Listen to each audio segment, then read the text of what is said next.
You wake to chaos, a confusion of light and heat and smoke. Fire! Your head is pounding. You must have hit it and blacked out, but you aren't sure how you got here. Or what on Vertumna is happening. There's something important you need to remember.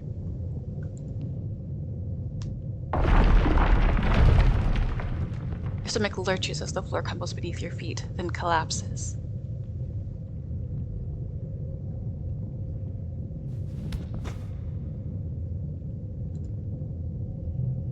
Your body aches and your eyes burn from the smoke. A figure appears through the flames. It's your friend. Your friend? Wait, why can't you remember her name? She's gesturing and shouting at you, but all you hear is a ringing in your ears. Well, if I can't hear... we'll just climb out. Try to stand up, but one of your legs folds uselessly beneath you. It won't hold your weight. Your friend pulls you out of the rubble. She throws your arm over her shoulder and half drags you towards the door. Through it, you see a deep, eerie twilight, dark blue and cold against the heat of the fire around you. Glow season. Glowing eyes. You shake your head to clear your vision. Is that some kind of dog? Like from Earth?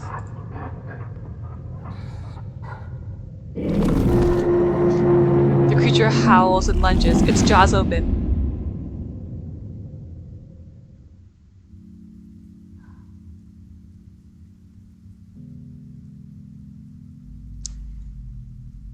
Yeah, okay. I'm in, what about you?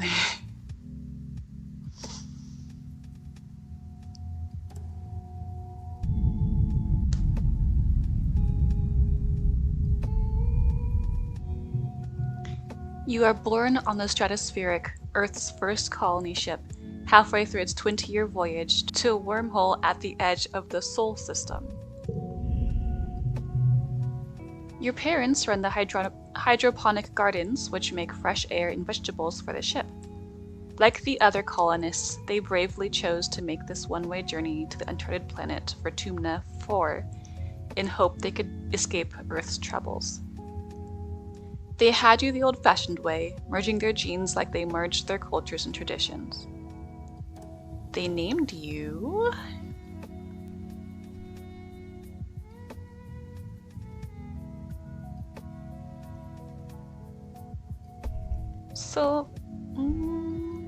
Celine.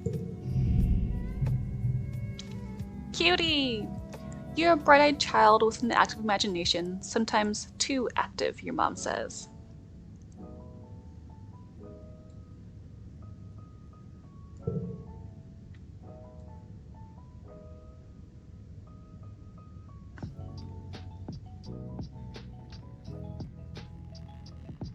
You can go more Andro. I don't mind that. You have the vivid dreams of things you never experienced. Dirt under your feet, skies overhead, endless jungles and strange animals. You wonder if this is what Vertumna will be like. I guess we've got some stats over here. Starting with 18 of empathy. Every child on the Stratospheric is given one genetic enhancement. By age 6, you see the first sign of yours. Ooh. Eagle eyes, extra fingers. Absorbent brain. Super strength. Calm temperament, or nothing at all. Wow, you can choose to be just normal, just average. I guess it wouldn't be normal if everyone else is getting enhancements and you get nothing at all. You would be abnormal. Absorbent brain is a really interesting way to say, like, you're good at remembering things or learning things. I'm gonna go with calm temperament. Be good for when there are, stressful times. Nothing can faze you. You're rarely frustrated and you don't let anxiety get the best of you. You brush insults aside, always play nice, and never have to be told that sharing is caring. I wish I was like that.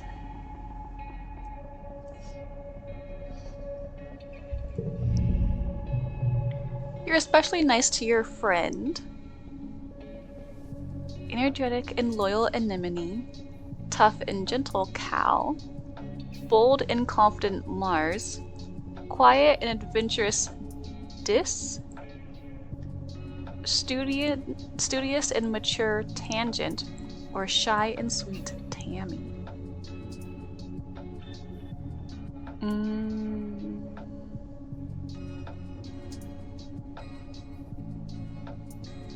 Energetic and loyal Anemone. Anemone is the most enthusiastic person you know.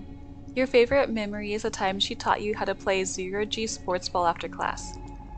She never means to get you into trouble, but somehow you always seem to find it together.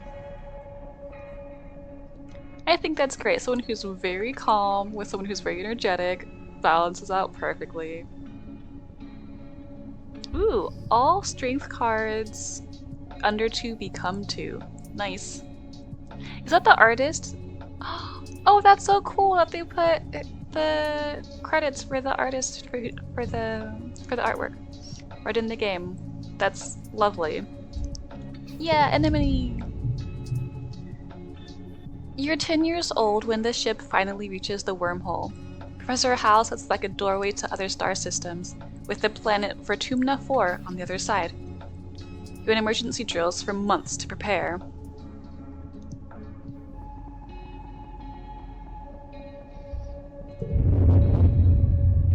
When the day finally comes, it starts with a rumble. Then things start to slide off the tables. You hurry to gather near the escape pods, just in case. The emergency area is crowded with families. It's going to be fine, Selene, your dad soothes. We'll be through the wormhole and down on the planet before you know it. It's like we've practiced. Mom gives him a sharp, worried look. What is this? Stress. Okay. Yes. Oh, okay. Red emergency lights switch on as a siren begins to sound somewhere distant in the ship. You try to breathe slowly like you were taught, but you're very scared. You look out a porthole. The stars are gone. When you're frightened,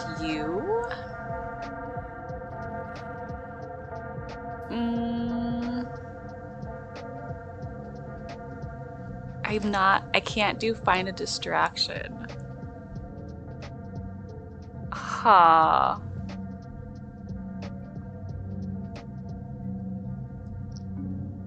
I'm so glad that the siren gets quieter. That would have bugged me while I'm sitting here trying to focus. Ooh, when you're frightened,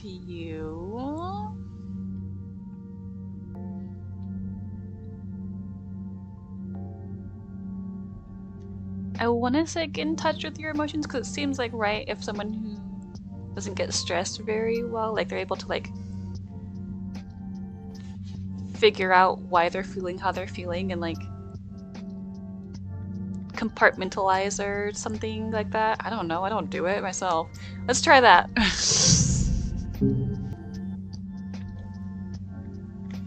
You bawl like a baby. Oh, that's not what I meant.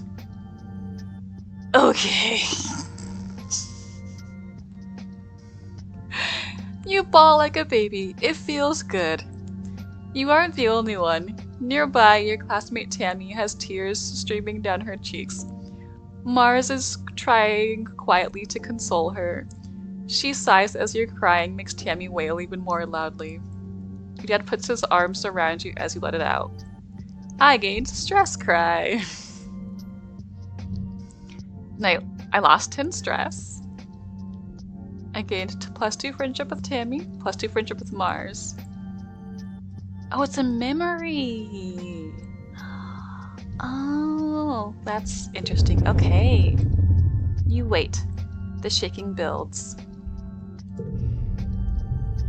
Then everything starts to get very weird. The hallway stretches, and you're stretching too, your arms impossibly long. Your head feels like it's slowly filling up like a balloon and contracting down to the size of an atom at the same time. Is this the wormhole? You hear the distant, ominous squeal of metal giving way as the ship shudders and lurches in slow motion. The weirdest part is a sense of deja vu. You're sure this has happened to you before, and you know somehow that everything is going to be okay. The shuddering reaches a crescendo. You hear an impossibly loud crunch, and feel weightless for a few seconds before gravity slams you back against the wall, head first. You black out. As you slip unconscious, you feel yourself twisted out of time. It's today, yesterday, and tomorrow all at once. And more than just one tomorrow. Lots of them. Different tomorrows. You find yourself in a place that you know from your dreams. Tilled fields, dramatic ridges, and a stranger, but also not a stranger, grinning as she grabs your hand. "Hurry up," she says. "I'm not going to let you miss this." Distantly, you can feel the ship's shaking has stopped, and hear your parents' worried voices. Feeling safe, you slip further into the warm embrace of the stars. You drift.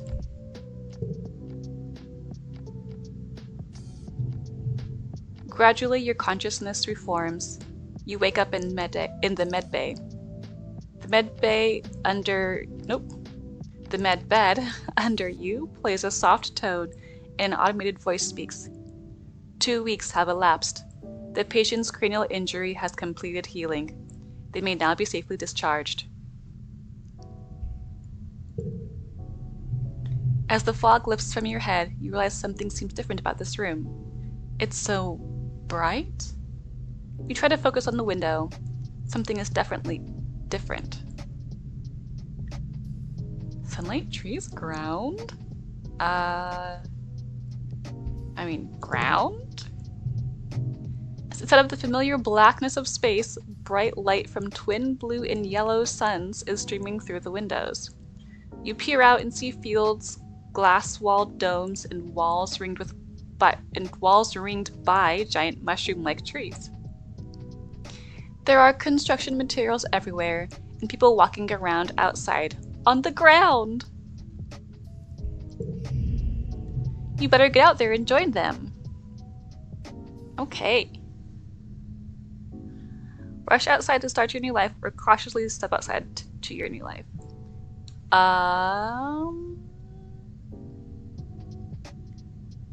We're gonna go cautiously. Because I just woke up from a coma. Oh, cute! Oh my goodness! Okay. Yay! I can move around. I can do things. Oh! Tammy jumps as you step out of the ship's quarters behind her. You're awake! Are you all better? You better go see your dad.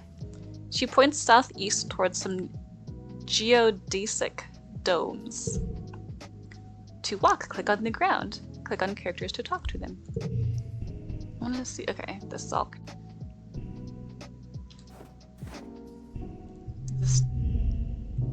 Tammy looks concerned. You slept for so long after you bumped your head, she says.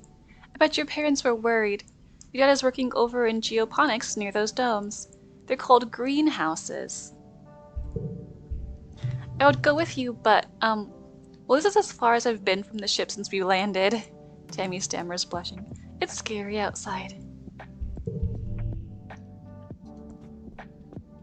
Okay, my dad is southeast. Oh, there he is.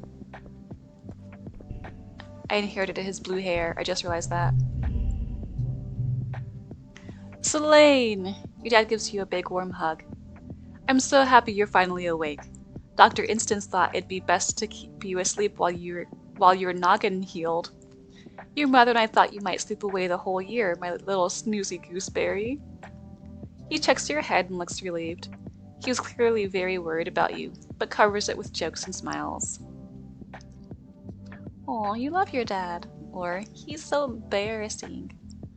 I love my dad, but he's so embarrassing with that nickname. Welcome to Vertumna, he says, gesturing around you. You've never seen the stratospheric from the outside except in pictures. The ship has been separated in two, and parts taken off to form other buildings and a big wall around the whole colony. The alien jungle creeps right up to the wall. Only the geodesic greenhouses pass outside it, dotting their way up the hill. It's beautiful. How did you do this so fast? Or, what's outside the walls? How did you do this so fast? You've been asleep for weeks, my dear aubergine, he says, and these geodesic greenhouses practically put themselves up. But some of this is only a quick temporary solution, he admits. We'll keep growing and improving things. One day a little colony will be big as a whole city. Oh, and before I forget, he pulls a package out from his satchel and hands it to you. You blink and stare at it blankly. Do you know what day it is? Yes. You honestly don't. Remind him that you've been asleep in medbay. Happy birthday! He shouts, wrapping you in a warm hug. Your birthday already? You feel a dizzying sense of deja vu. You stare hard at the wrapped package. You know exactly what's in there. You remember it. No, you dreamed about this package some years ago on the ship. Inside will be a small medallion in the shape of a sun that your dad made by hand. Obviously we're gonna open it, don't be rude. How did you know this? It's exactly as you imagined, as you dreamed. A feeling of panic rises in your throat. Your hand shakes. But how? Gives me +1 to challenges. Hell yeah. Your dad notices. Are you okay, Selene? He snaps his fingers. Dr. Instant shouldn't have let you out so early. Sometimes those sleeping meds take a while to wear off. It might make your head feel funny for a few hours. You nod. Maybe that's all it is. Someone shouts your dad's name. Listen, I'm so sorry, Selene, he says, but I have to get back to work. There was an accident when we landed and... He stops himself. Don't worry, we're going to fix it, your mother and I. Professor House is expecting you in classes if you're feeling up to it, your dad says, pointing west to the engineering wing in the rear end of the bisected ship. Then he points to the large doors you came out of earlier. Or you can relax in our quarters until you're feeling better. We'll talk later tonight, he says, then kisses the top of your head and ruffles your feathers. Ruffles your hair. Wow. My brain did a thing. Have a wonderful birthday, Selene. I love you. I unlocked Study Humanities in Engineering. Yes. Love you too, Dad. To enter buildings, click on the door or the flag beside it, or get close and press Enter or another action button. Then choose an activity for the month to gain skills in advance time. There are 13 months a year and 10 years to the end of the game. You'll only have time to focus on a few things. Okay, let's talk to you first. You see Dis sitting on the ground beside some bushes. Is he hiding from somebody? He seems to be watching the gate in the wall to the south where grown-ups are coming and going. Kids aren't allowed past the walls, he says quietly without looking up. They say there's nothing to be afraid of, but then why do we need walls?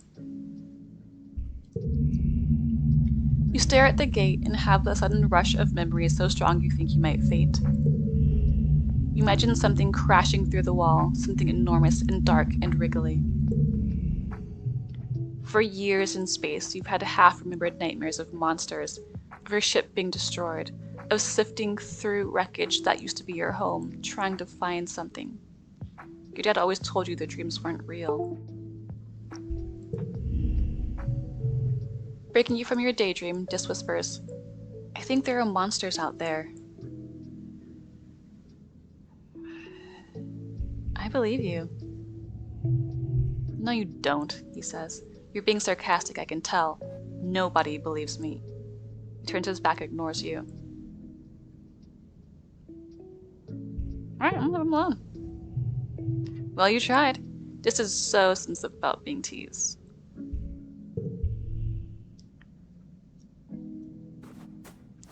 I'm not trying to force anybody to believe me. I just woke up from a coma.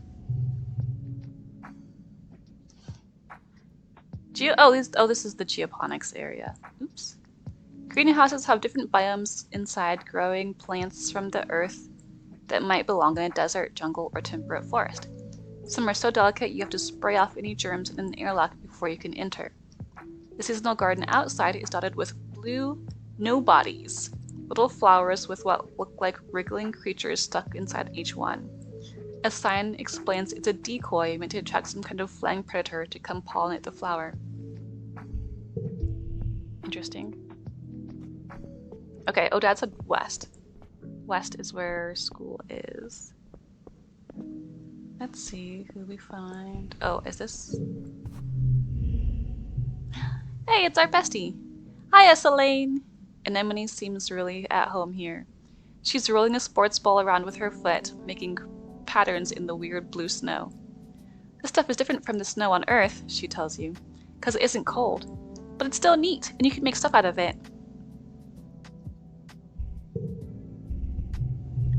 Your foggy head clears little. Anemone is simple, physical, real. You always feel grounded near her.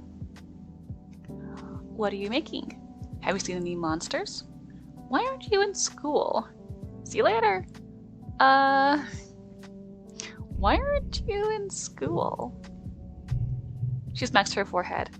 School! I wondered where everybody was. Guess I'm gonna be late for humanities class. She doesn't look very worried to you. It's okay, she says. Professor Hall is chill. He won't mind. But we should probably go now.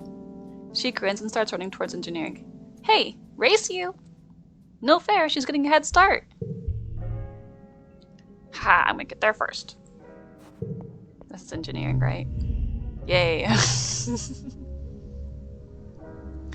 A low throbbing noise comes from the engine room, which provides power to the colony. Other corridors lead off to the teaching labs in medbay. You know the route to your classroom well, but the rest of the wing is off limits to children. Congruence, the ship's onboard AI, beams down at you from a nearby holoscreen. Don't forget to study hard, Selene.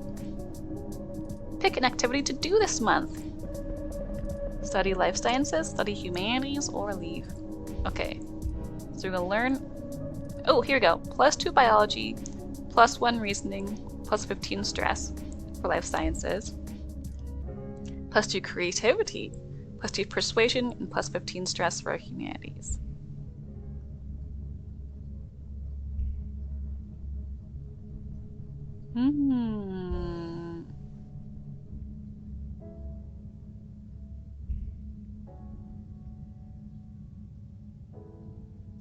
Let's go with creativity. Welcome, Selene. Professor Hal greets you. I hope you're all warmed up and ready to study the glorious humanities. History, literature, language, media, and philosophy. And yes, if you're lucky, we'll have little ancient Earth poetry too. He seems excited about that last bit. By the way, if anyone is interested in taking engineering classes, please register through Congruence's scheduling system, where, when you have a chance, she'll be helping me teach them. Today's assignment is an easy one, Hal says with a yawn. Because I was up late repairing Congruence's subterminal and I could use a nap. I'd like you to write an essay on what the Virtumna colony means to you.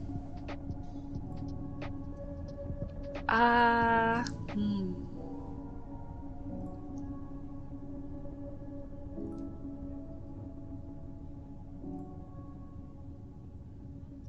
don't feel safe here.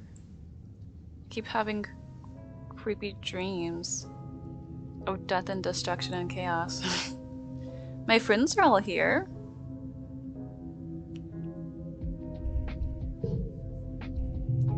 You write about all your buds and the fun things you do together.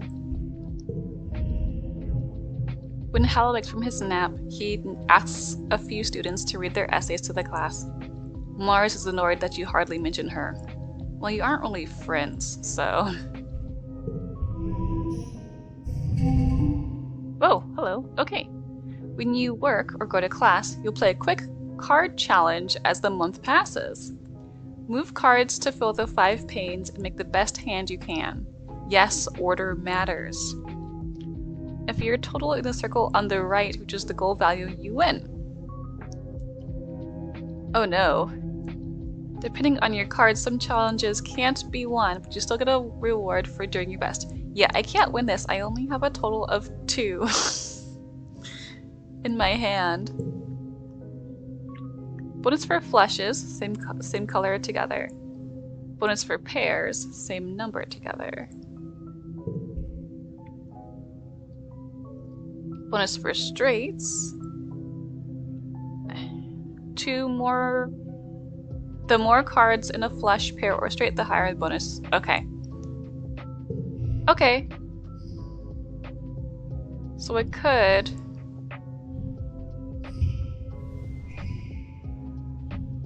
Technically, even though... Okay, there you go. So I can still get points for... pairs, essentially.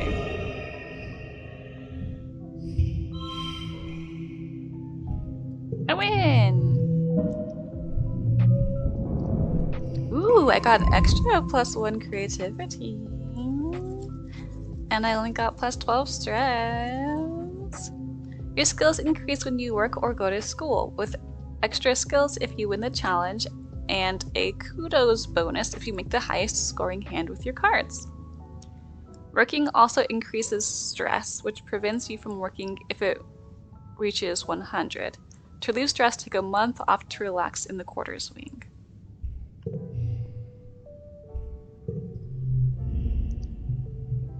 Your parents have been working from first dawn to well after dinner every day.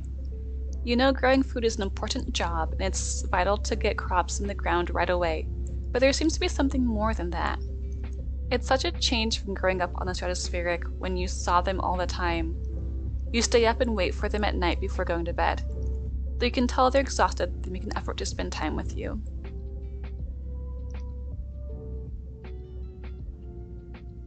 I've gained a teensy bit of empathy. I don't see... Oh, here we go. There's my 2 persuasion and 3 creativity. Woof. Seeing it like this barely registers. Not exciting. I'm sorry we haven't seen much of you, little gooseberry, your dad says. Mom watches you as she works a pebble out of her gardening tiller, which also serves as a crutch. How have you been holding up? Mom doesn't say much, does she? She's not really around much either, it seems. I learned some stuff in school. I'm glad to hear that, your mom says. I want you to study hard, work hard, and stay out of trouble. Yeah, okay. Your dad smiles. And Professor Hall will give you kudos if you get good grades. You can spend those at the depot once it's open. You know, your dad says, raising an eyebrow at your mom, I think there are a lot of different ways to learn, and school is just one of them. You can learn from working on a hobby, or by helping a friend. Your mom shakes her head and sighs, though you can tell she's trying to put on a gentle expression. We both agree that this colony is an experiment, and that means we're going to do things differently than on Earth. You're old enough now to start making your own decisions about your education and future. If that means you find your own way, we'll accept that. Aha. So Dad is a Montessori guy, and Mom is a standard education person. Got it. Your dad puts a hand on your shoulder. We'll be proud of you no matter what. Try talking to your friends. They may have ideas for how you can spend your time. And come by geoponics, your mom says. We could use your help. Unlocked shoveling dirt in geoponics. Well, now I kind of wish I had studied biology. I didn't think...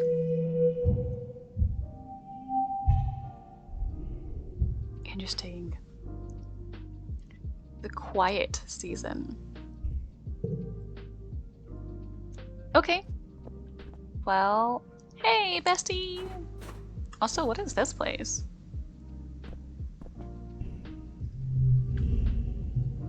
Anemone is bumping a sports ball with her wrists, trying to keep it in the air. Heads up! She shouts and bumps the ball in your direction. Think fast! Do a trick, bounce it back, or look out, a ball's flying towards you. I've got some toughness from being her friend. Let's do a trick. Ooh, what did I get? Yeah, +2 friendship, let's go. You catch the ball with your wrists and bop it up and headbutt it back to Anemone. She grins her huge gap-toothed smile. Whoa, nice move, Selene. You bounce the ball back and forth with her, trying to see how many times you can rally and keep it going. Anemone tells you about the new sports ball court, a proper regulation-sized court, way bigger than the little 0G one on the stratospheric. Her brother Calm is teaching the junior sports ball team this year. He's so great, she says. He's good at everything, especially spiking. He's coaching me to play awesome like him. You should come join us. Okay, now we can play sports ball. Am I a sports kid, though? I don't know. What else is there to do? What else does the world have to offer? Can I go out? No. Oh, Mom and Dad. Oh, let's talk to Homeboy again. Okay. He's ignoring me. Okay. Before I talk to Mom and Dad, what's up here?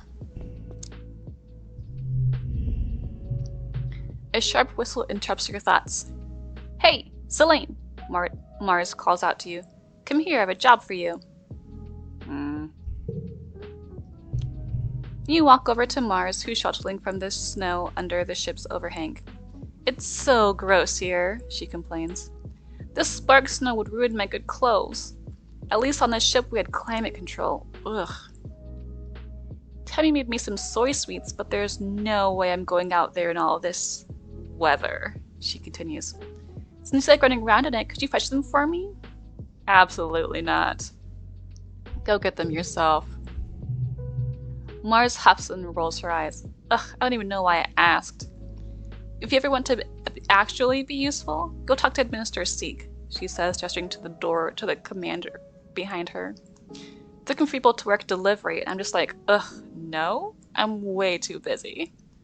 Too busy fetching my own soy sweets. Okay, so if I want to do like delivery jobs, that's where I go. Maybe earn some kudos? And let's talk to Homegirl. You see Tammy sitting quietly near the entrance to the lounge. You've known her for, well, your entire life. Back on the ship, you... I think she was like the shy one? Sure, we used to play together. Tammy had the best doll collection. After her mom died, her dad used all his nano printer creds to print her a different doll every month for a whole year. Her ears perk up when she sees you. Oh, hello, Selene, she says. Her voice is soft and dreamy, like a beam of starlight. Do you want to play dolls? Maybe later?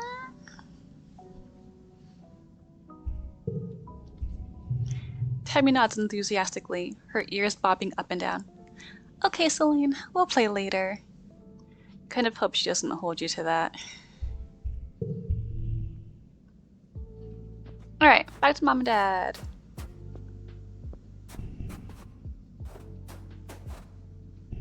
Hey, folks. You find your mom hard at work setting up the greenhouses with a small construction crew. You've seen these plans pinned to the wall of your family's quarters for years now. These geodesic domes will house the more delicate plants from Earth. Spinach, tomatoes, maybe even fruit. She takes a swig from her canteen as you approach. Looking for something to do? She asks. Remember, Selene, you're responsible for your own schedule now that we've landed.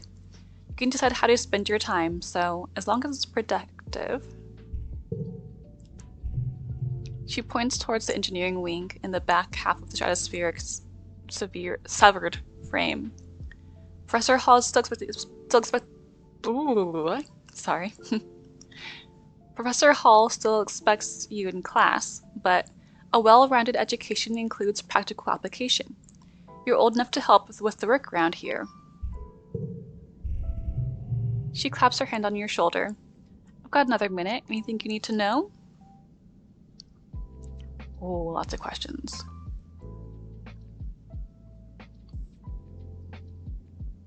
What are you doing in geoponics?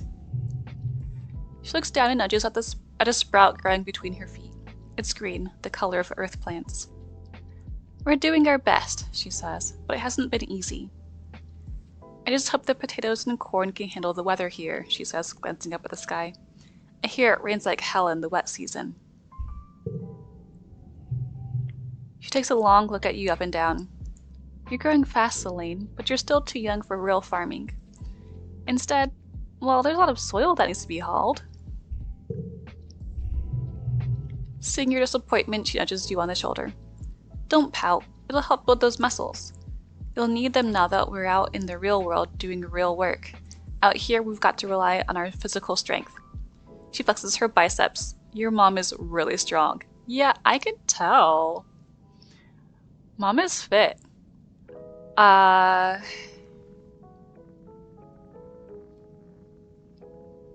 What's happening in engineering?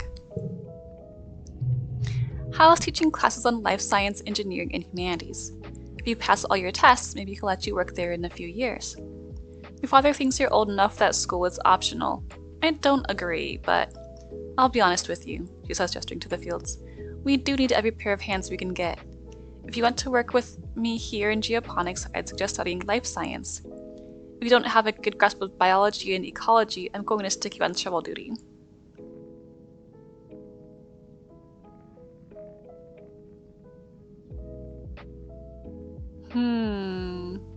Okay. What can I do in the quarters? If you need a break, she advises, you can visit the lounge and see your friends. But, she warns, raising a finger, I don't want to see you lounging around all the time. You need to work hard too. Okay. What's going on in command? I think Seek said they need someone to deliver supplies from the depot. They're also setting up a shop there if you've got some kudos to spend. And of course, that's where Captain Governor Udicott works. But you shouldn't bother her. She's a busy woman and she doesn't have your mother's patience with kids. You try not to giggle. Your mom isn't usually known for her patience. Okay, bye! Is Dad gonna say all the same stuff? No. Hello, my little potato, your dad exclaims, smiling warmly. What have you been up to today? Just hanging with my friends. That Cal's a good boy, he says. And have you seen Anemone? She's been out by the garrison playing sports ball. I think she's spent every day outside since we landed. He chuckles to himself. Guess that's what happens when you've got enough brothers to make your own sports ball team. He breathes deeply and looks slowly around. Rotumna is magnificent, isn't it? You nod. Seasons! He shouts, throwing his hands wide. I missed seasons! Back on Earth, it got much, much colder, and the snow wasn't half as pretty as our spark snow. He sighs, stretching. You just wait until dust season. Both the suns will be high in the sky and it'll be real hot. You'll see. I don't want to shovel soil. Let's go learn some life sciences.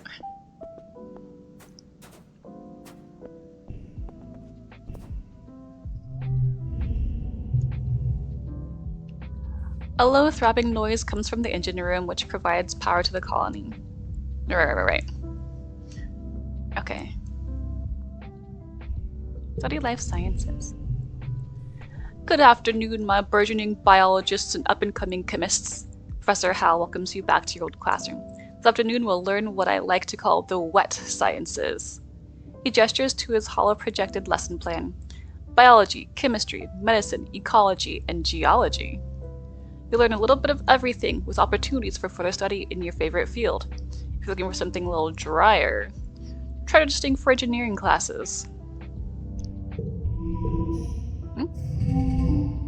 Oh boy. Okay. Oh, I only need I only need one?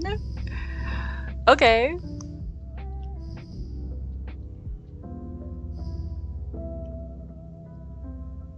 Let's see if I can do like a straight. And then 1, 2. Nice. Okay, what is this giving me? 3 of a kind. Oh, because they're all 2s. I didn't even think about that. Oh, then I should. Okay, well, that's fine. Ooh, I got a +1 to my biology. Mom's gonna be so proud of me.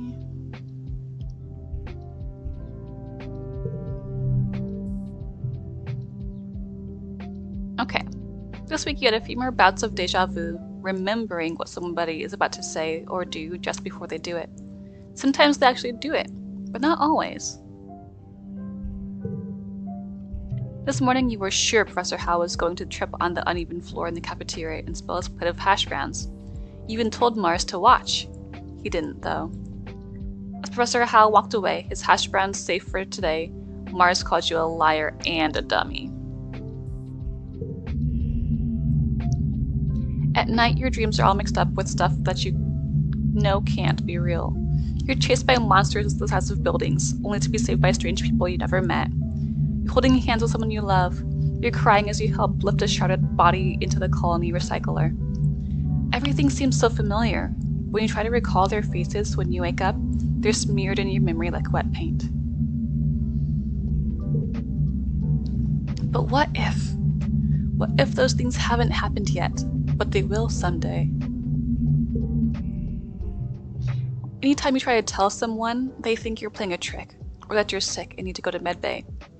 You eventually decide to stay quiet about your strange dreams. Why? Don't want people to worry. Your parents have so much on their minds already. You have a feeling that something is happening at Geoponics that they don't want you to know. You don't understand it, but when they come home at night, they look real sad. You don't want to make that worse. If you just keep going to classes and staying out of trouble, it'll be easier for everyone, yourself included.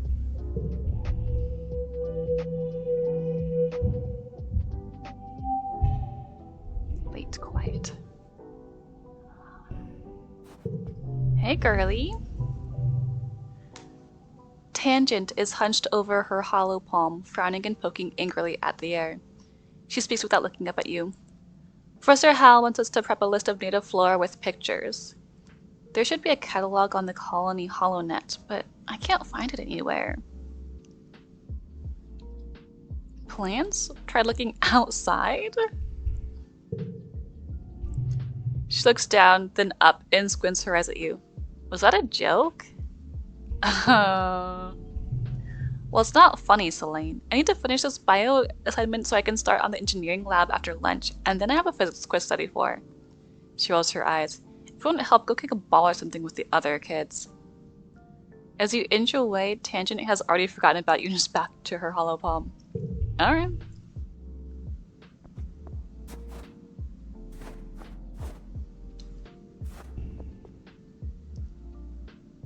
Is he still not going to talk to me? Oh, you found me.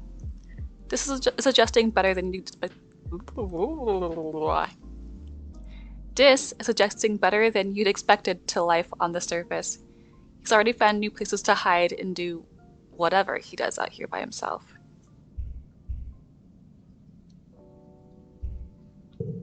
Yeah, I'm not gonna tease him. Wait. Where's Bestie? Enemies running around the sports ball court, touching her hand to the ground at each corner. Aha. 18, she counts. 19. When she reaches 20, she collapses into the grass and checks her hollow palm. I'm training, she explains. My big bro Com says I have to get my legs climatized to the planet if I'm going to be team captain like him. Oh, I can't train. I don't have enough toughness because I haven't been playing sports with her. But I want to figure out what my parents are hiding. What are you hiding? Hey, who are you? Cal. Cal is riding around the geoponics gardens on his hoverboard. The board comes to a sudden shuddering stop on the rocky ground in front of you. Cal falls off but catches his balance before he eats dirt. Hi, Selene. Real ground is way harder to hover on than shift floors. There are bumps everywhere. Yeah, that sucks. Maybe hoverboards don't work outside. We all have to adapt. Yeah, Cal exclaims. Things are actually way, way better planet side. Hovering outside is rad, look at this! He runs over to a small depression in a nearby hill and presents it like something amazing. Look at this! A skate bowl! Cool, can I try? Oh, I got some strength, heck yeah, or toughness. And friendship. Sure, but please be careful. Mom says if I break my hoverboard, we can't make another one. You take turns riding around the bowl, trying to get up enough speed to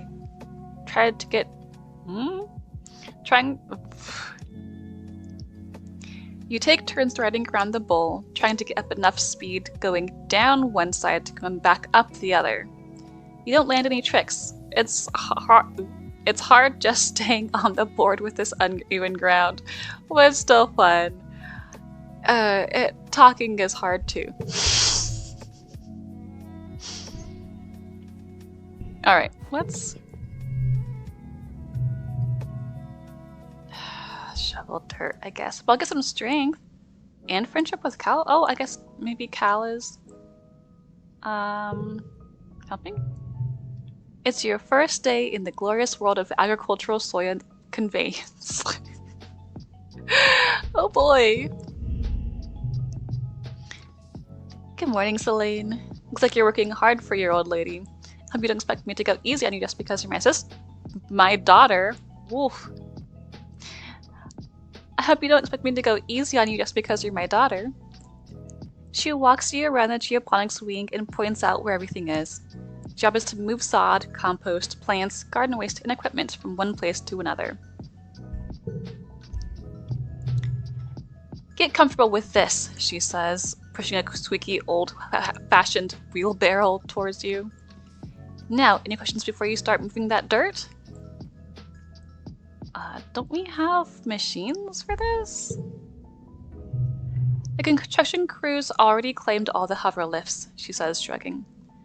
But they'll break down in a few years anyways, and we don't have the materials to fix them. She grips your forearm. We're planet side now. Use your muscles, nature's hydraulic pistons. Why not use hydroponics?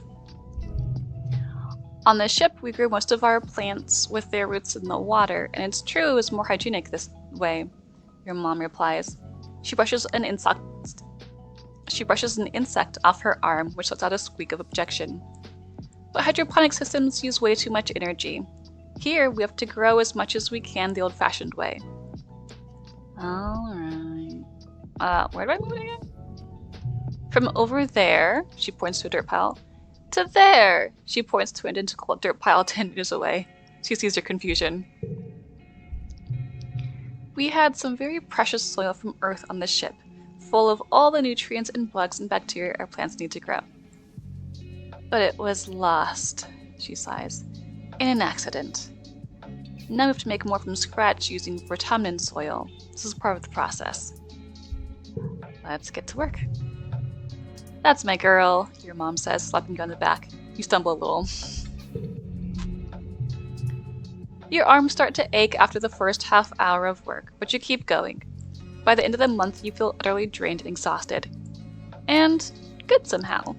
You can feel your muscles growing already. Ooh. Looking for more difficulty? The harder card challenges option will keep you on your toes. Want to focus on the story? This will replace future minigames with quick coin flips based on your age and skills. You can change either option anytime from the settings screen. I don't mind harder challenges. Oh wait.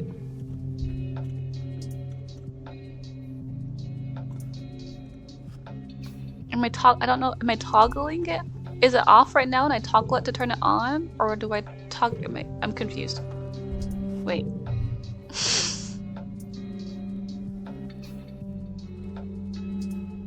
Goal is 11. Okay. Oh, I missed that. Okay, goal is 11. So it's, oh boy. Oh boy. Okay, this is fine because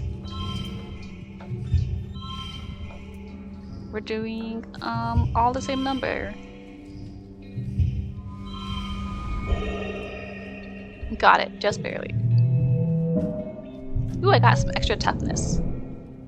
And some kudos! Thanks, Mom!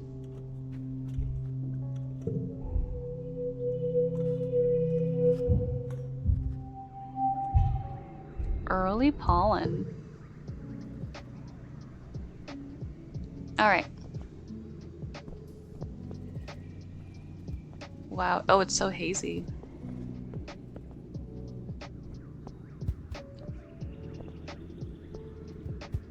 Oh my gosh, my stress is through the roof. The ship's quarters are where everyone sleeps, eats, and hangs out. The private bedrooms are small. You share one with your parents, so colonists spend most of their time in the big common area. There's a lounge and cafeteria and a creche where all the little kids and babies are raised communally. I'm going to relax. The lounge is a long, well-lit hall along the outer hull of the ship's midsection. It's strewn with tables and cushions and serves as a communal living room for the tiny one-room spaces every family's assigned. You flop down into the lounge's big bean bag pile with some of the other kids. Cal has a dazed, peaceful look on his face. The air smells so good on Fortuna, and so does the dirt even. You notice his clothes are filthy, but obviously Cal couldn't care less. Anemone bounces in. Holy crap! There's so much space to run around and play in. Common Chief Rhett set up an outdoor sports ball court, and it's way huger than the old one on the ship. Tangent carefully selects one cushion from the pile and perches on it. The school's expanding to some of the empty engineering bays, she tells you, and we're getting a big new lab to do experiments using local resources. There's so much to learn about this planet.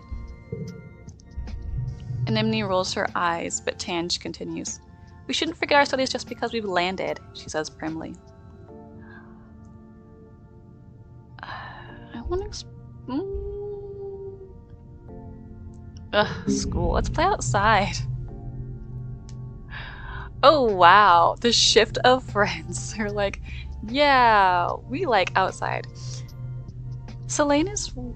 Wait, who's saying that? Oh, this is Dis. Selene is right, you hear over your shoulder. You startled to find Dis standing right behind you. Gah, when did he get there? Did you see those huge beasts in the jungle as we were landing? Dis continues, picking at a thread on his sweater until it unravels. I wonder if there are more out there. You've had less of the deja vu dreams come to life feeling this week, and you're starting to think you'd even imagined it. Suddenly you get a prickling sensation in the back of your neck and remember that Mars is about to enter the lounge and tell everyone to look outside. You stare at the door. Mars walks through it as if on cue. OMG, everybody look outside, they're hoisting a flag over command, she says, clapping her hands excitedly. You know what that means, right? She stands tall with her hands on her hips. Fortuna is officially humanity's first exocolony ever!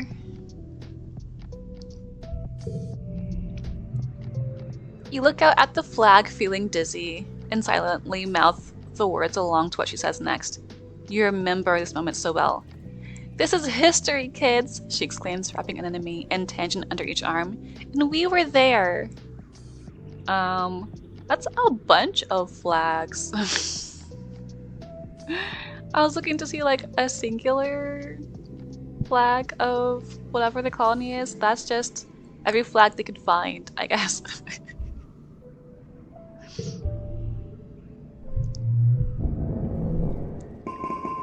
Wow. Wow, all this stress gone. Oh, do I want to forget? No, I don't want to forget.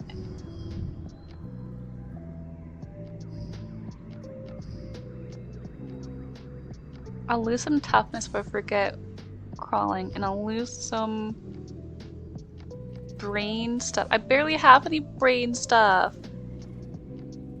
What is the brain stuff? It'd be nice. It just in general, like, I guess reasoning? I don't want to know. I don't want to lose any of it. You wake from an afternoon nap. You squint into the pink-tinged light slanting through the windows. You must have fallen asleep in the lounge.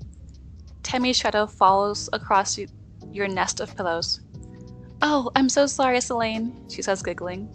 "I didn't mean to wake you up. It's just so nice outside with pollen sparkling in the sunlight. I wanted to open the windows."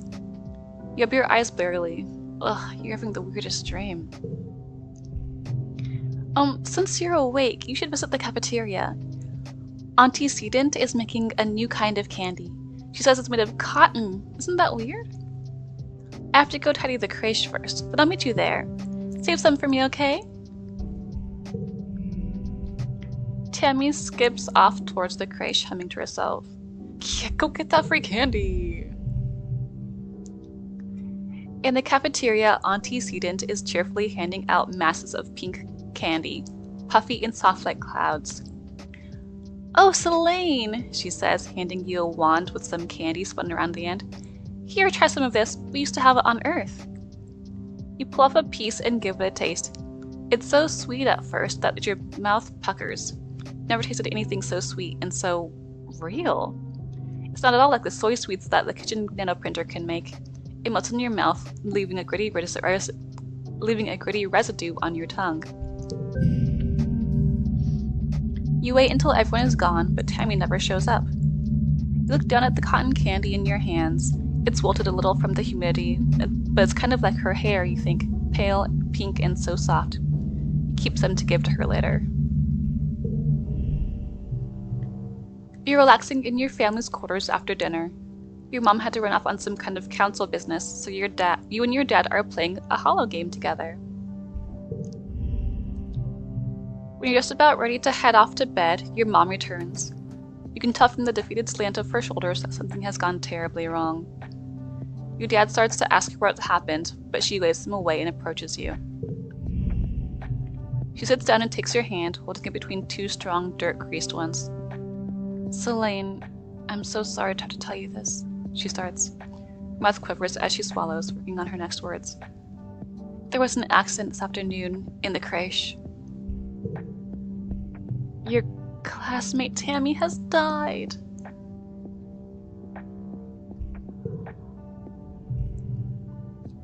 You try to understand her words. Tammy? Dead? That's not possible. Suddenly remember the cotton candy you were saving to give Tammy. Pink and fluffy just like her hair. You put your hand in your pocket to get it. What comes out is a sticky, dark red lump of hard goo. You stare at it, your mind blank. Ask what happened. Your mom tells you as simply as possible that Tammy was killed by an electric shock from a broken holo projector. It was just an accident. You press her for more, for an explanation. The little girl is dead, someone you'd grown up with, someone so much like you. She wasn't sick or anything, you just saw her this morning. She was right there. Why? Your mom's eyes are sad when she tells you, Sometimes there's just no reason why. You aren't used to dealing with death, and you don't know what you're supposed to do or say. You sort of mumble, okay, then get changed and crawl into bed a full hour before your bedtime. You try to fall asleep, but you toss and turn for hours. You eventually drift off to fitful dreams of that small, sticky red lump of cotton candy. Yeah, alright, well... Not so relaxing anymore, was it? I have 5 kudos.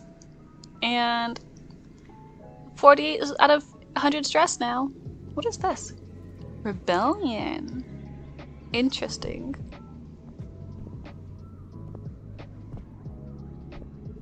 Oh gosh, yeah, all the friends. Mars is staring into space looking somber. She doesn't even notice when you come up beside her and barely reacts when you say hello. I'm thinking about Tammy, she says quietly. She used to sit down the hill there, in that spot in the sun.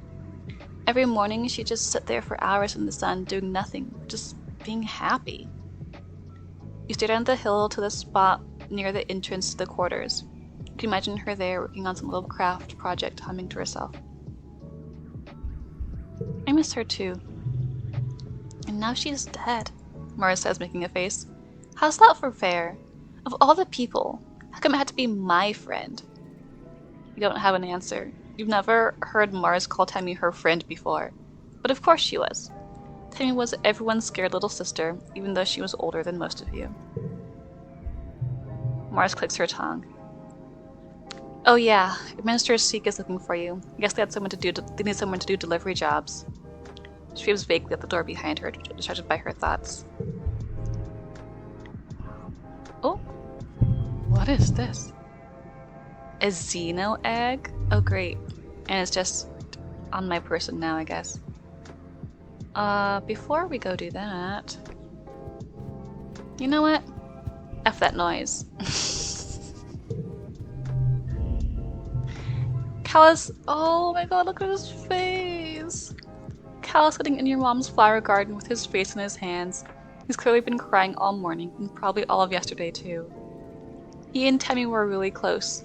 Whenever you guys used to play house in the creche, Tammy was always the mommy, and Cal was the daddy. Even though you were just little kids, you kind of always giggled about how obviously they were going to be together forever, like a princess and a knight.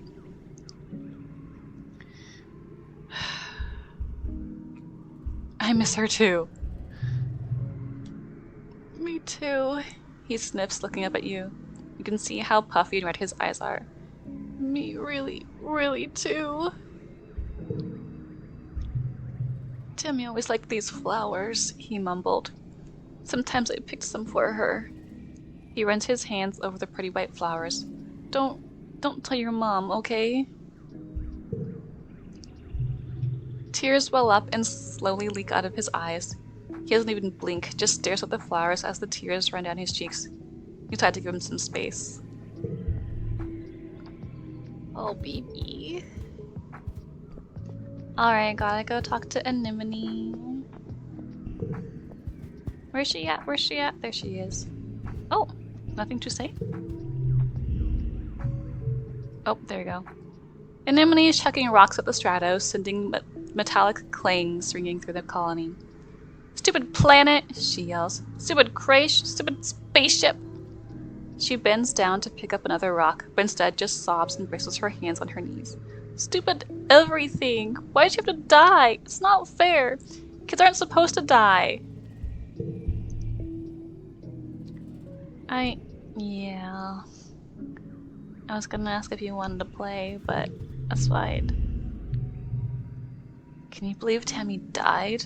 Disk asked morbidly. I heard Chief Engineer Instance tell someone about it. He lowers his voice. Tammy got shocked by a broken holo projector. The one in the creche with the dancing teddy bear, you remember?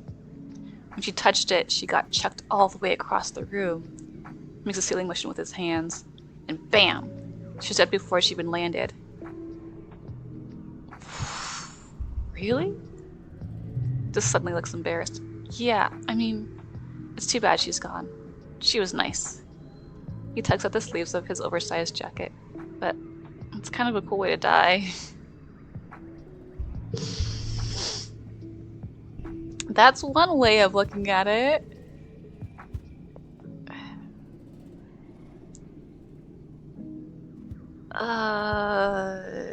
What if I ignore... I don't want to be the replacement. Actually, no. I'm just gonna go to school. I'm gonna go to school and focus on my studies.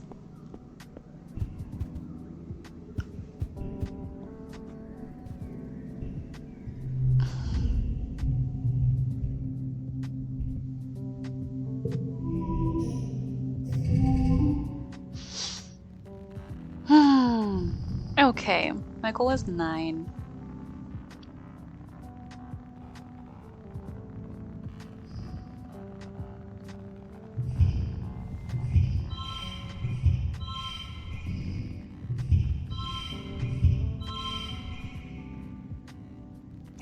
Oh, I only made 8?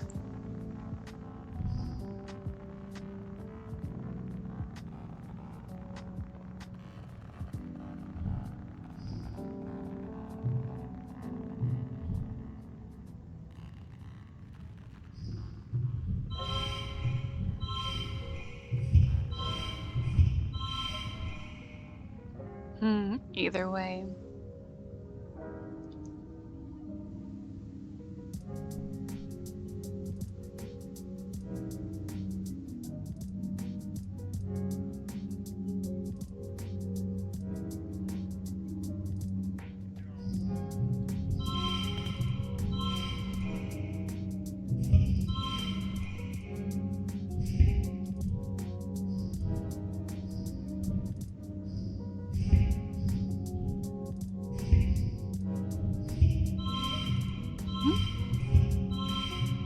Go there.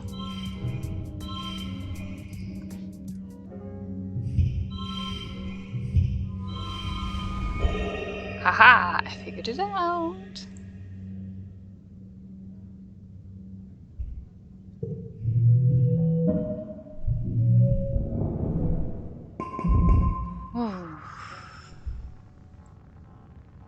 Plus one for a tangent. Oh, that's right, because she's a schooly girl. The colony is going to hold a funeral for Tammy. Do you want to attend? If you don't feel up to it, you could just skip it and take the month off instead. Or you could get back to work. Yes, I'll attend. That's rude. Tammy who? Was one of the options. The colonists gather in the recycling room. Bringing organics down to be recycled here is one of your chores, but you've only come here for a funeral twice. Both times, a colonist has passed away from natural causes during the 20-year-long journey from Earth. This is the first time there's been a funeral on Rotymna, and the first time for someone you actually knew.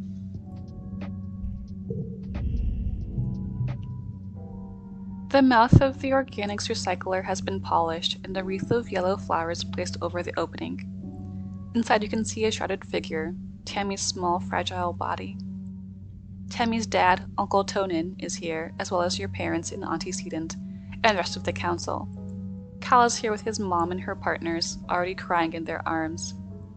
The room is packed with people, and the feeling of grief is so thick you can taste it in your mouth.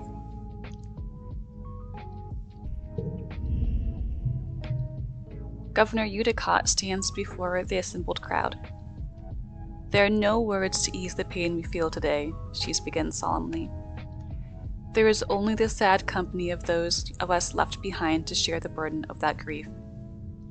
Tammy was our child, she continues. One of the first humans to be born in space, and the first to die on an alien planet. In her short life, she simplified the very arc of human accomplishment, bending hopefully towards life beyond our humble planet. Bending hopefully towards life beyond our humble Earth. She is the first of us who can truly call Rotymna home. Her passing was as senseless as it was sudden. Losses like this are impossible to hold within oneself, a painful reminder that life is impossibly precious and fragile. But they also remind us, as always, that as a community we are capable of great strength. Udicott closes the door to the recycler. You hear Uncle Tonin sob over the hum of the particle disintegrators beginning their work. As a community, we remember Tammy. As a community, we return her body to the soil that nourishes us. In this way, Tammy, our child from the stars, will never be truly lost to us. The ceremony is adjourned, but a few people stay back to console Uncle Tonin as he keeps vigil over the recycler. Cal and Uncle Tonin hold each other and weep openly. Your mom stays behind to receive Tammy's remains. As head of geoponics, she'll be responsible for adding them to the colony's precious supply of brown soil from Earth. Your dad accompanies you out of the recycling room. He clears his throat. I want you to know that you don't need to be okay, he says, clasping his warm hand on your shoulder. If you want to take the rest of the month off, everyone's going to understand.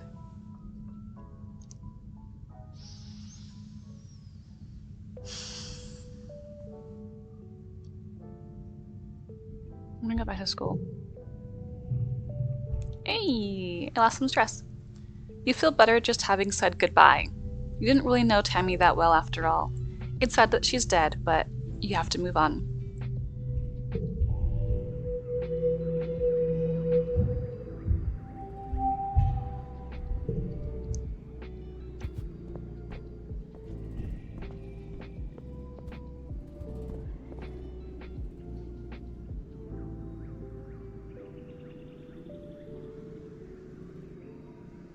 I have 0 bravery. I haven't gotten any more empathy. How do I get more empathy?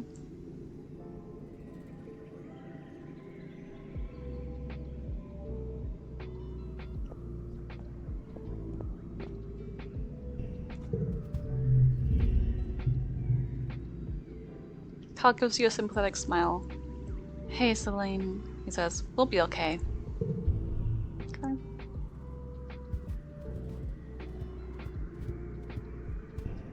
Tell me all of your dark secrets, Dis. Sorry, Dis mumbles. He looks uncomfortable to be around you. Okie dokie. Why? Anemone is unusually still today. She's sitting in the dugout of the sports ball pitch, fiddling with an ugly doll with red hair. Tammy gave me this, she sighs. I kinda told her to shove off because I don't want to play with dolls. Why'd I have to be so mean to her? Let's play some sports ball. The garrison. A small team led by Security Chief Rhett was enough to keep the peace on the stratospheric. To stay busy, they also ran the exercise gym and sports ball courts. Here in Vertumna, the garrison has expanded fast.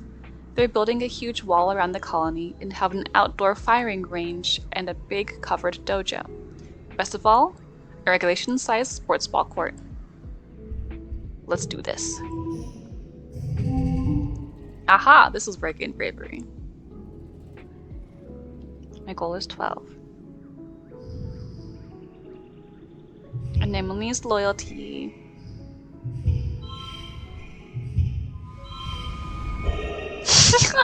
Done.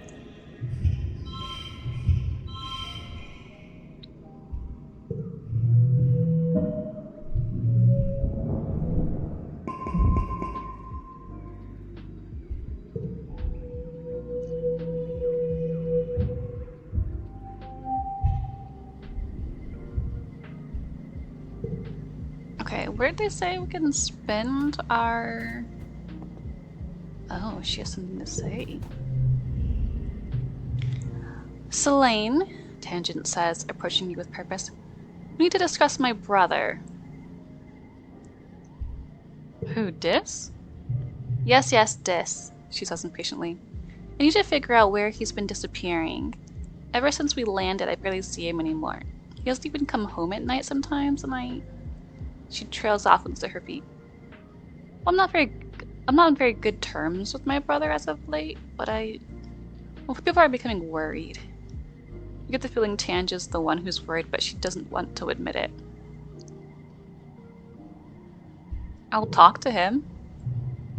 He probably won't tell you, Tanja says angrily. Newton's apple, she swears. He won't even talk to me anymore, she sighs. We have to follow him. I would, but everyone in the lab would know I was gone. No one cares where he goes during the day. Okay. Where is that little... Oh?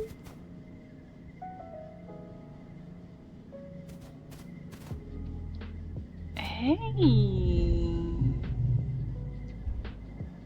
You step cautiously through the colony gates. Selene. Uncle Todin sighs as he blocks your path. He looks like he hasn't been sleeping. I'm sorry, but you shouldn't be out here. Our children are so young and so precious. So fragile. Please stay near the ship. Yeah, that's fine. I was just wondering why the gates were open. Let's chat with Dis. You tell Dis that his sister Tangent wants to know where he's been disappearing off to. His eyes flip briefly to yours, then he stares vaguely off towards the engineering wing where his sister is reading her hollow palm between classes. He doesn't say anything.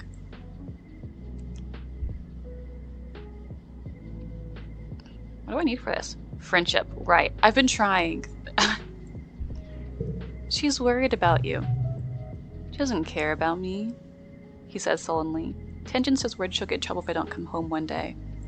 He scowls and picks at the hem of his sweater. She doesn't care about anything but her schoolwork.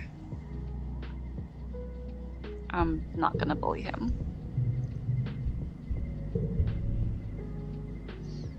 Hey, Pop. This is such a dry, hot season. Both suns are high in the sky, baking the usually lush Vertumnan jungle. If there's a breeze, it's warm, and you guessed it, dusty. Your parents are up every day before dawn, which comes far too early for your liking. They're usually gone by the time you wake up and home after you're asleep, so you have to visit them at work when you want to see them. Good morning, Gooseberry, your dad greets you cheerily. Have you come to see the harvest? Your mom and I are gathering crops from actual Vertumnan dirt this week. Sure, that sounds neat. He shows you around the rows of corn and beans from Earth. They all look a little yellow and scraggly, not what you'd expected, but your dad enthusiastically points out the vegetables ready to harvest. Don't forget, he tells you, the Vertumnalia Festival is coming up. There will be a talent show and a science fair. I'm sure you're eager to participate, Selene. Am I?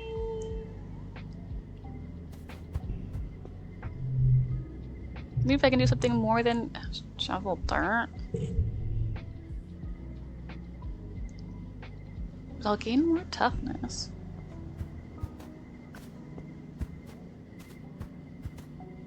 Also, what do I spend kudos on? How do I...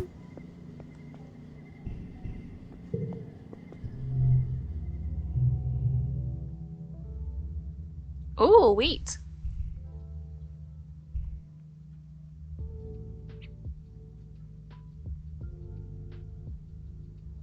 Organizing? How do I get... I don't know. Notice board. Colony food shortfall. Minus 100%. Colony security rating evaluating. Notice. Take precautions outside the colony boundaries. Xenofauna have been sighted in the area. Survey teams are investigating. Oops. Would that be, the egg that I, gathered?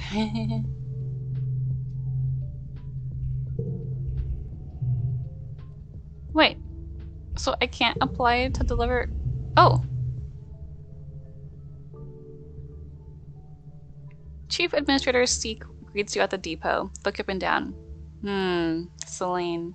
never struck me as particularly responsible or organized, but children never are. What makes you think you'd be a good fit for the position of courier? I didn't realize there would be a job interview. I mean, I can carry a lot? Strong for your age, maybe.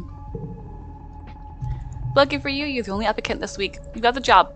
For now, anyway. They use their elegant stylus to note this on their hollow palm. Come back in a few minutes and you can help make deliveries. Yes, there will be kudos in it for you if you do it correctly. But where do I'm confused. Where do I spend the kudos? I thought it was there, but it's not.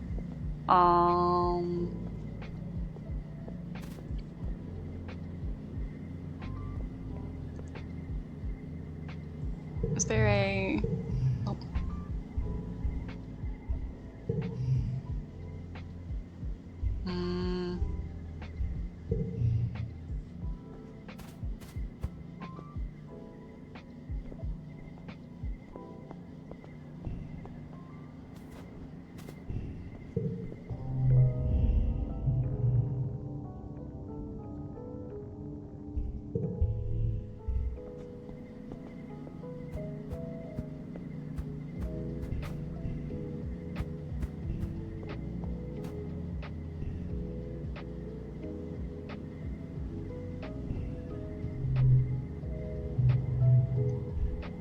Let's shovel some dirt.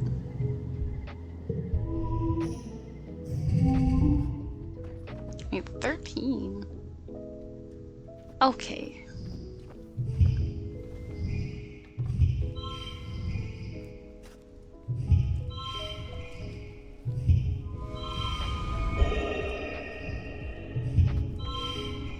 Hot dog, hot diggity dog.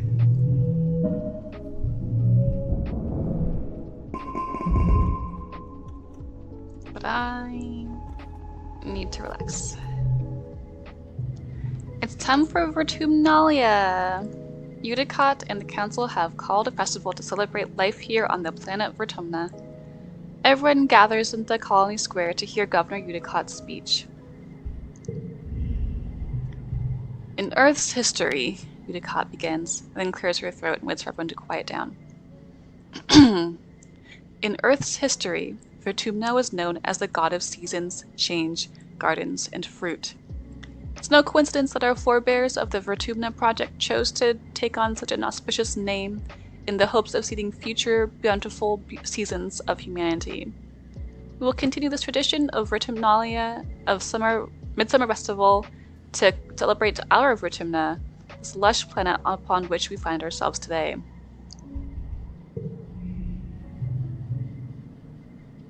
Okay, I gained some loyalty. Everyone cheers and applauds. The members of the council all get up on stage one at a time to give their own short speeches. Governor Udicott announces each one. Sure, all these people. When it's your mother Flulu's turn, she announces that tonight you'll be eating some of the very first crops grown from Vertumnan soil. Guys go to the feast table. Aboard the stratosphere, it would have been mostly soy-based food from the nanoprinters, spiced up with what precious fruits and vegetables could be grown in the small growing bays. This year, the earth plants look even less robust than usual, but they are supplemented by some Vertumnan plants you've come to appreciate, juicy potato pods and slabs of edible fungi.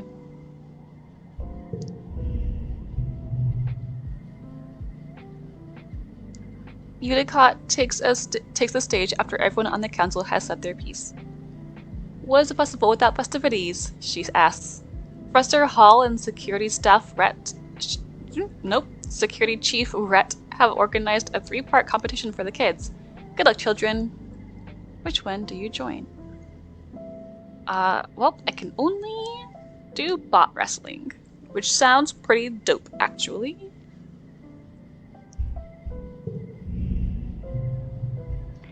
A bot wrestling contest. This has been a classic competition for years on the ship. Someone has rigged up a hydraulic lifting bot to slowly stretch out, increasing in strength over time. The aim is to see how long you can hold it closed, using any part of your body before it pops open. Anemone and Cal are competing with you. Cal doesn't like that it's a competition, but he does love bot wrestling. Wrestle that bot! Let's go, baby! Oh no, I don't have Anemone's friendship to help me with this. Goal of 41? Holy moly. Story challenges have 3 rounds instead of 1. After every round, you'll keep the cards you didn't play and unlock an extra slot to play them in. Losing isn't always a bad thing in story challenges.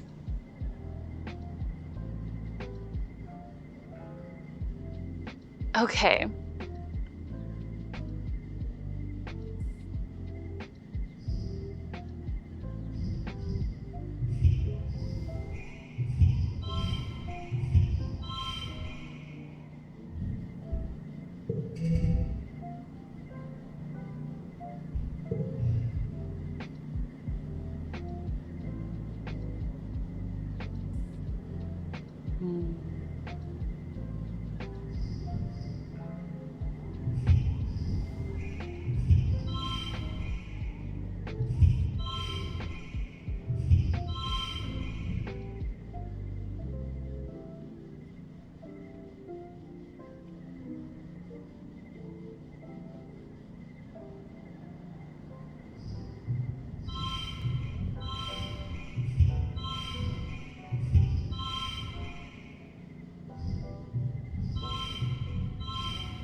Okay, there we go.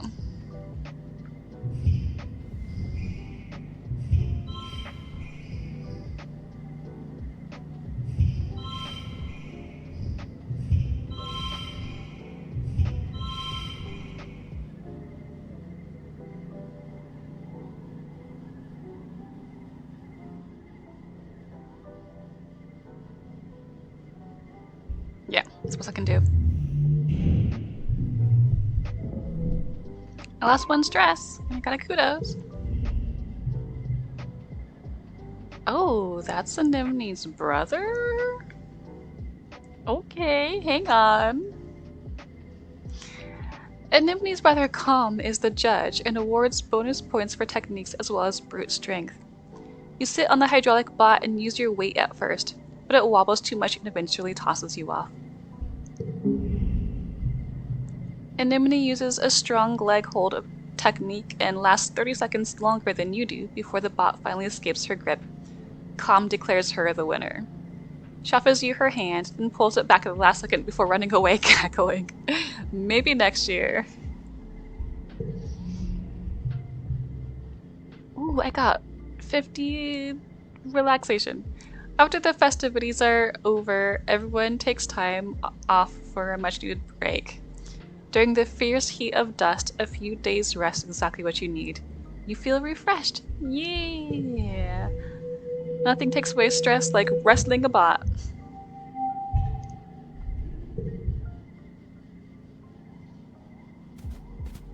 Alrighty.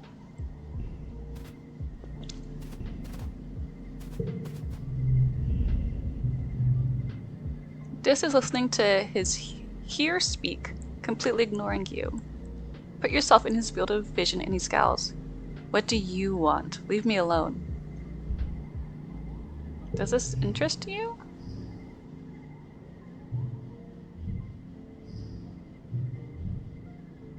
I can't select it? Oh, there we go.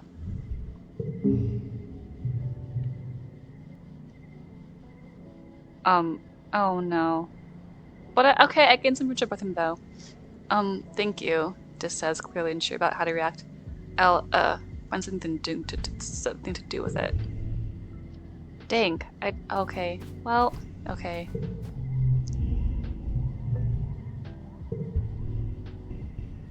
No, I didn't mean, no, I don't want to click on her.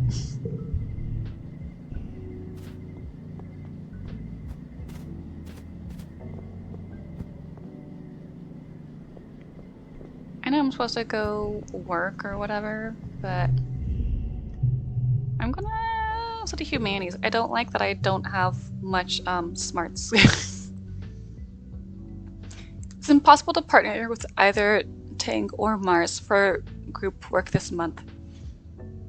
Every time you every time you try to get one of them to be your partner, they've already stuck to each other like glue. Can't imagine they'd be friends, but the evidence is right before your eyes.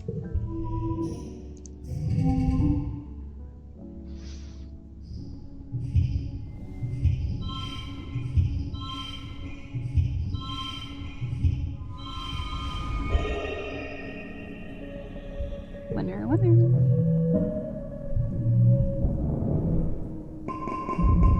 Even without my Xeno egg. Maybe that's for the best.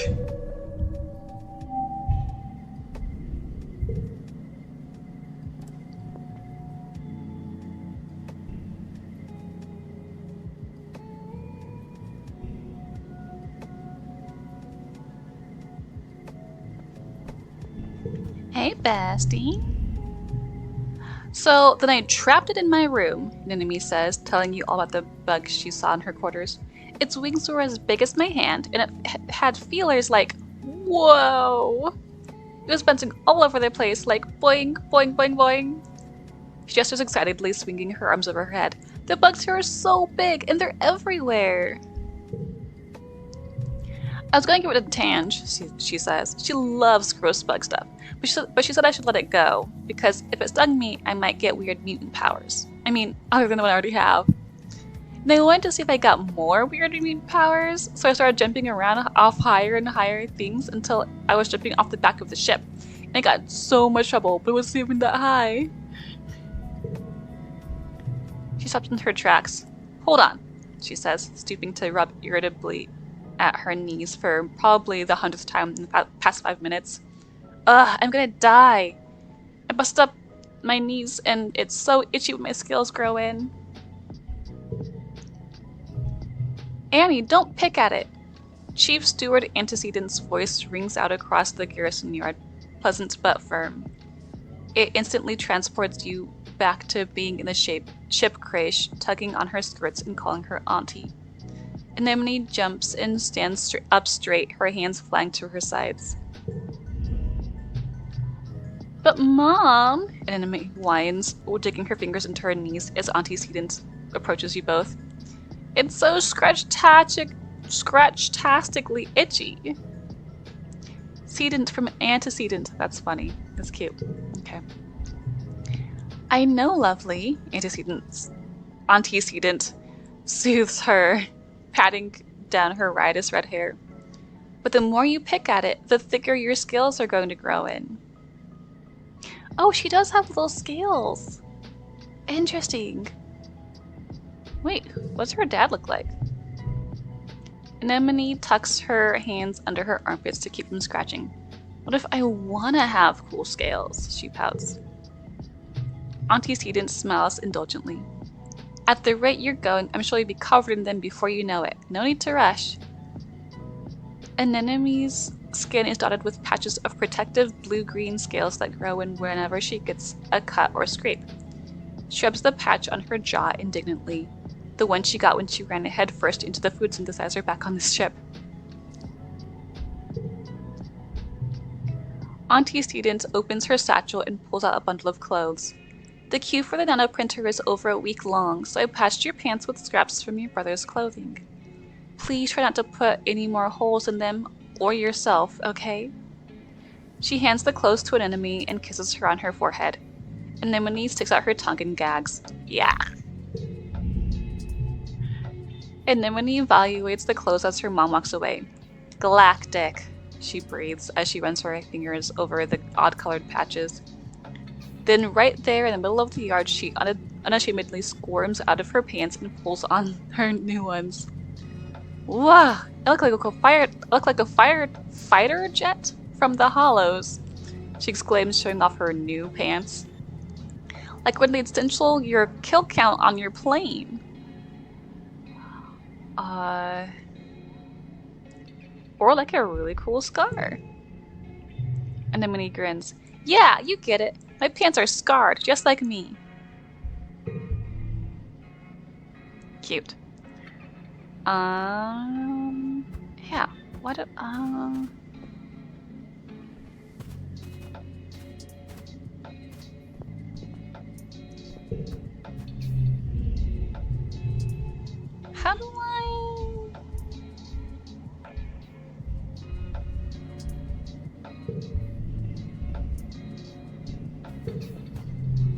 trying to figure out how to use those kudo points.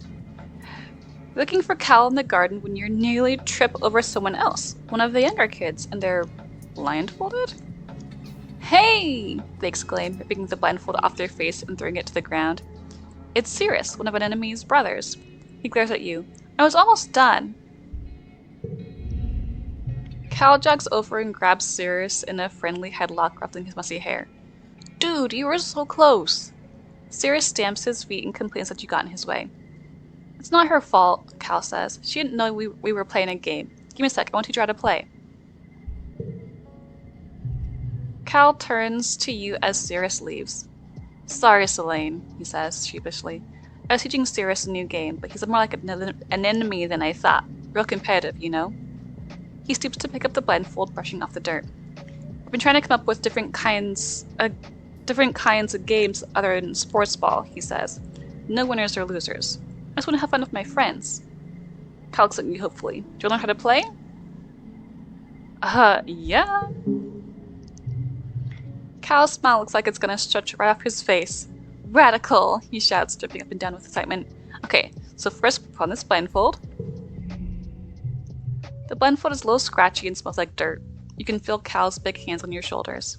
I'm gonna spin you around. When I let go, you gotta listen to my instructions. We're gonna walk all the way to the cafeteria, okay? You nod. You can't see Cal's grin, but you can hear it in his voice as he spins you around and counts to 10. 1, 2, 3. First, Cal says, you gotta walk 10 steps. You follow Cal's instructions as best you can, or make things difficult for him. Do my best. You take 10 steps straight forward, holding your hands out for balance. The rocky dirt between the garden beds crunches under your feet. Yeah, Cal says. Now turn to your right and take 15 steps until you get to the door. You turn to the right and walk forward, counting out 15 steps. When you stop, Cal laughs. You can hear his footsteps crunching behind you. I forget how much bigger I am than you. You're like 2 more steps away. You take 2 more steps until your outreached hands land on the warm metal of the door. Success! Awesome, Cal says. You can't help but smile. This is fun. Now hit the door button on the right and then keep walking forward until I say stop. Go really slowly, okay? You open the door and start to walk forward. The path slopes downwards and your feet slip a little bit, even though you're moving as slowly as you can. Real dirt is nothing like the metal floors of the stratospheric. It's turbo rocky here, Cal says, and you can feel uneasiness pickle up on the back of your arms. Just keep going forward slowly. I trust him. There's no reason not to trust him. You slowly creep down the slope to the center of the colony, somehow managing not to bump into anything. Cal cheers. Okay, now turn a little to your right, keep walking straight. We're so close. You carefully pick your way forward, stopping when you hear Mars's unmistakable voice ring across the courtyard. What are you nullheads doing? Cal tells her you're playing a game. Is that a real game? Mars scoffs. Looks like Selene is just wandering around with a scarf over her eyes. Aren't you a little old for this? No, I want to ignore her. I don't have enough bravery.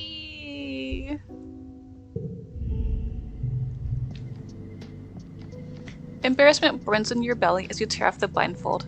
Blinking away tears in the sudden brightness, you can see Mars looking down her nose at you.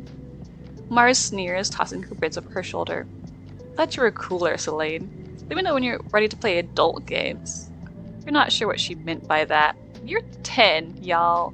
Chill out. You become aware of Cal standing behind you. Sorry, Selene, he says quietly. I guess it is kind of a silly game. You ask if he wants to get some potato juice from the cafeteria instead. Spend the afternoon brainstorming ideas for more games with no winners or losers. I'm gonna go get more brave. And to get brave, I have to go play sports ball, apparently. So I can punch Marzipan in her face.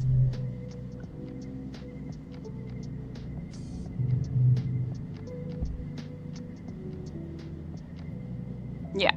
+2 bravery, +1 toughness.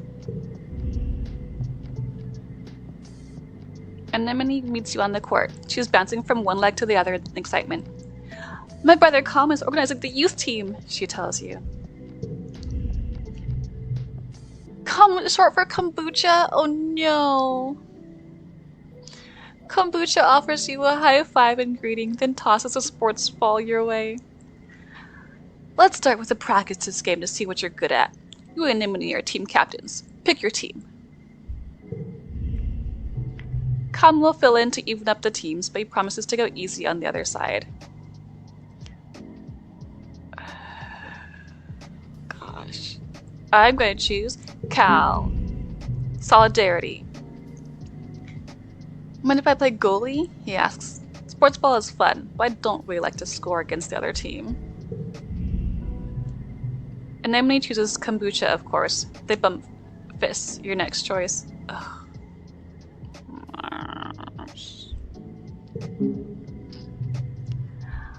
I'll play Spiker! Mars runs to take position.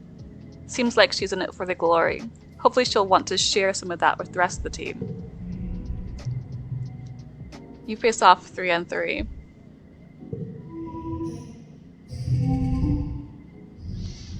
Okay.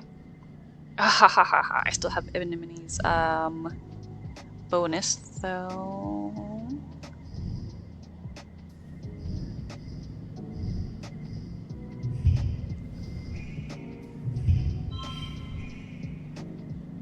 No, wait.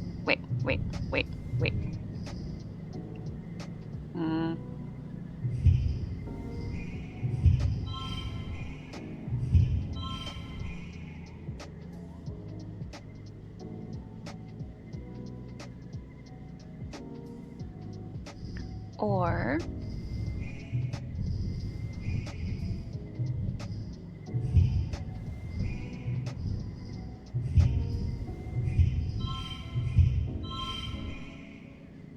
yeah, we'll do that.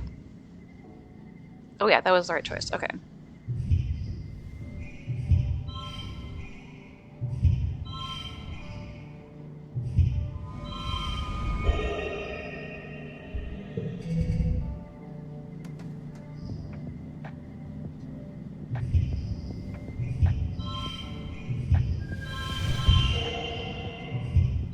Super goal!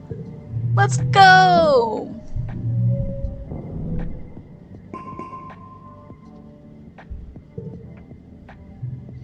Cal makes an amazing jump save, but is winded when the ball hits him in the chest. Oh.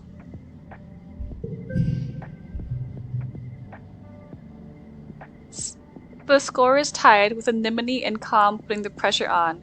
Then blam! You score the match point with a rad spike all the way from the net line.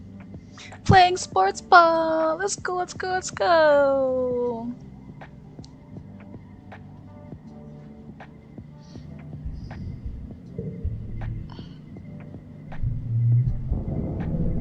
Ooh, I got some extra bravery.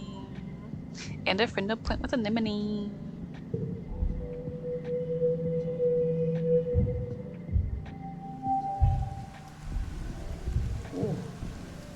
Alright.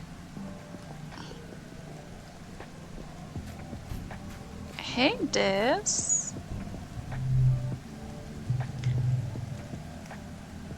It's pouring. How much toughness do I need to follow him? 15 perception. How do I get perception? Okay.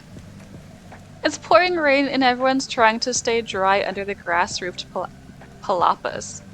Everyone except Des. Off in the distance, over at the wall near the sports ball field. He's definitely skulking. I'm gonna tell someone. I gained persuasion. Tell security chief Rhett that you saw Dis up to no good around behind the garrison. He's too distracted trying to put buckets under various leaks in the roof to pay you much attention. Thank you, Selene. I'll check it out later, he says, waving you off. If there's a danger to the colony, one of the lookouts will catch it. Alright. You're not so sure. You know Dis. He's very good at hiding and he doesn't want to be found. Okay. I'm gonna go get some more toughness.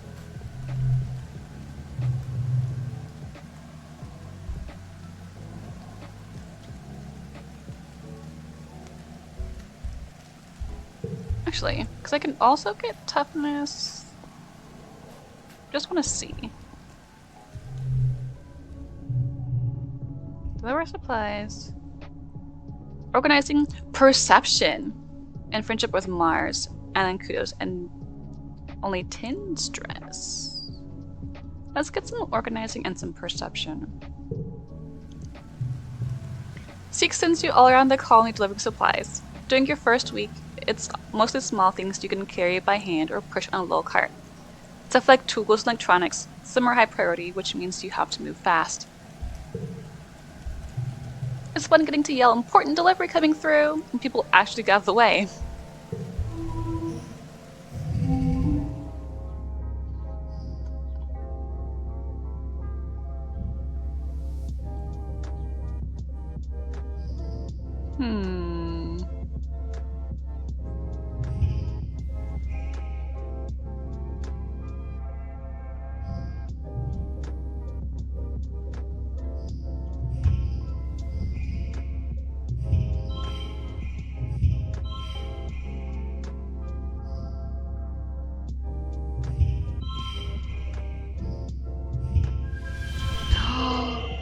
Oh.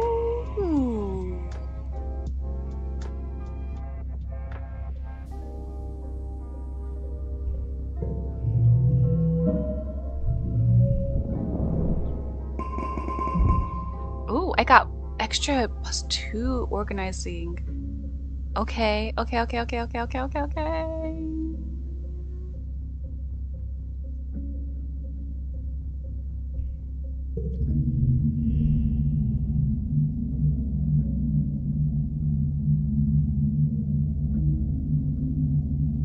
You're having a terrifying familiar dream. A monster crashing through the walls.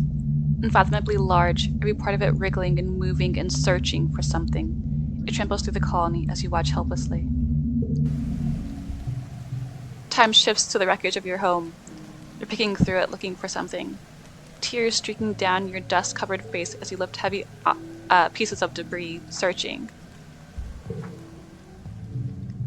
You wake up shouting, "No!" But your voice is drowned out by a deafening rumble from the skies outside. The bedroom window is covered in water? It's pouring down from the clouds. You guess this must be rain, but you've never experienced it before. There's a bright flash from outside, then another crack and rumble. Thunder. Must be a thunderstorm. It's still the early hours of the morning. You've already almost forgotten your bad dream, but you're too unsettled to go back to sleep yet. The rain beats down on the roof of your quarters, joined now and then with great peals of thunder, like footsteps of an angry beast.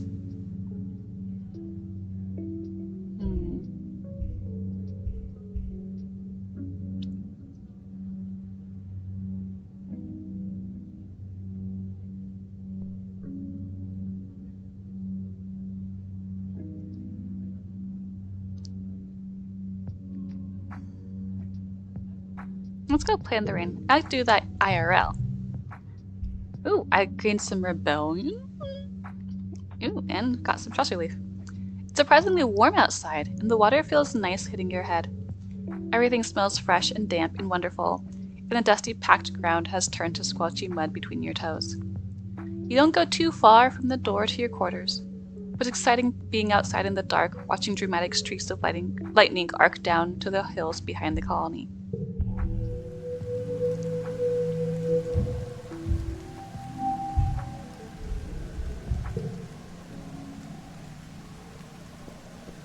Okay.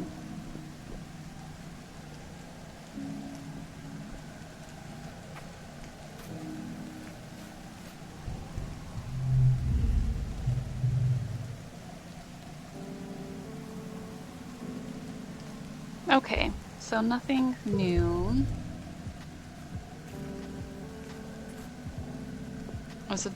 Okay. So at some point we can join. Oh, I don't want to talk to her.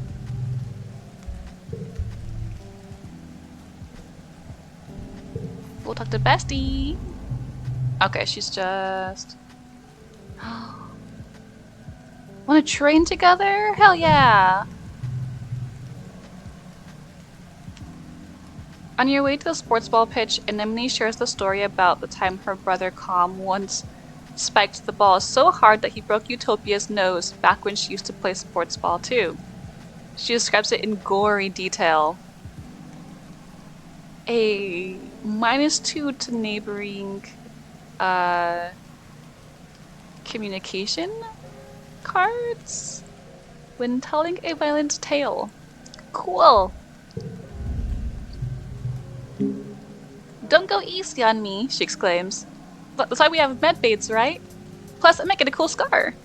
She thumbs a blue scaled scar on her jaw right under her ear. Alright, my toughness is now at 24 out of 100. Okay.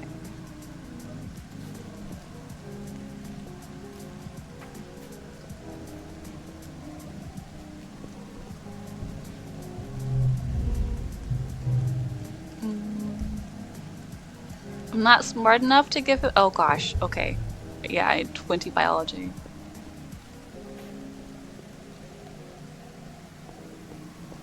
Oh, my parents must be inside. Oh no, there's Mom. Is it the usual? Yeah.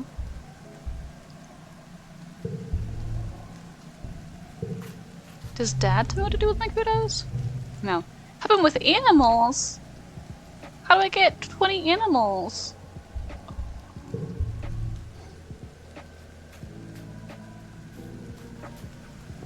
How do I get animal experience?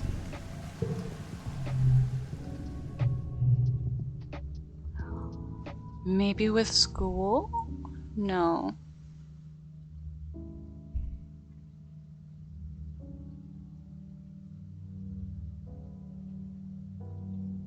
I only get one perception at a time. I don't know if that's worth it.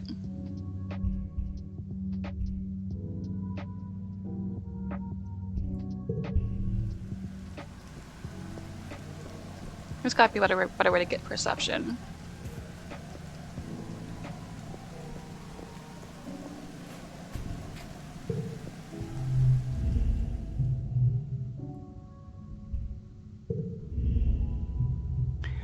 For today's lesson, Professor Hal tells you, we'll start with a fun group project.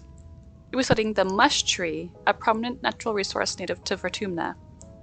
In the ideal conditions, it can grow at a speed of over a meter a day and have a diameter of up to 30 centimeters. He stands on his tiptoes and gestures to illustrate. Your team will experiment to find the ideal conditions. You're teamed up with Tange and Cal and are given a mush tree spore and a bucket to grow it in. The rest is up to you. Tange looks up surveyor's notes on the HoloNet. Mush trees, she reads, are most abundant south of the colony in the stormy, moist regions of the subaqueous swamp.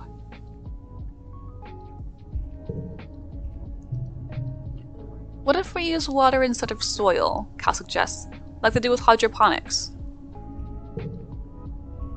Tange nods. If they like wet weather, that might work. Selene, do you have any suggestions?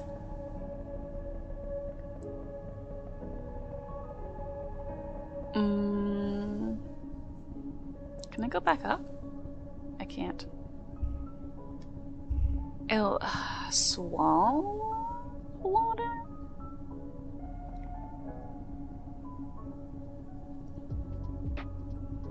Maybe lower the water's pH? You fill the bucket with water and add spark snow crystals. These are sometimes left over at the end of the quiet season. They're mildly acidic, which means they should lower the pH of the water. Every day you rush into the classroom to check on its progress. At first there's nothing, but by midweek your little mush tree shoot sprouts up and starts its journey. In the end, yours is in the middle of the pack. Seeing as mush trees don't usually grow where there is spark snow, you're able to conclude that they probably don't like acid. Well,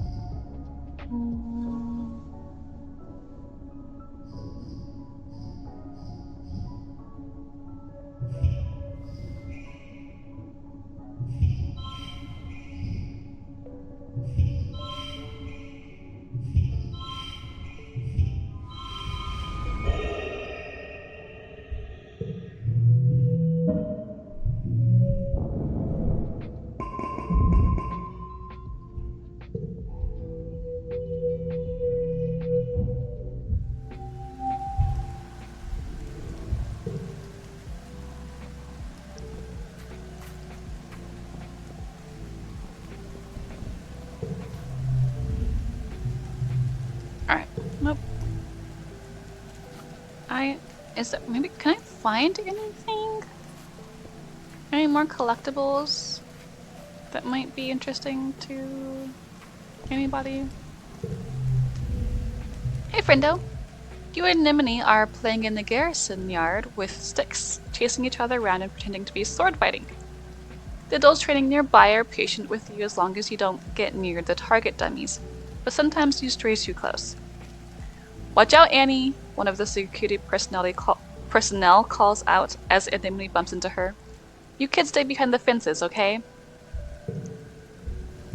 It's Anemone, she retorts as you both retreat to a safe distance. Anemone throws her stick to the ground and pouts. Just because everyone else shortens their name, it doesn't mean I have to do it. I like being Anemone. But having a nickname is kind of cool and mysterious. Like having a call sign, you know? What would you call me, Selene?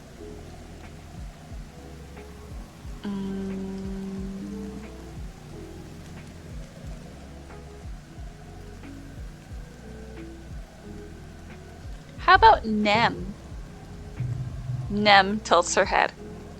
Huh, I've never heard that one before. She mimes swinging a sword a few times. Nem, Nem. I like it. Short and punchy. Just like me. It's kind of like I'm a adventurer from a story. Nem picks up her discarded stick. Now, she says, brandishing it at you, prepare to be defeated by the mighty Nem. You spend the next hour sparring with Nem in the yard. Cute.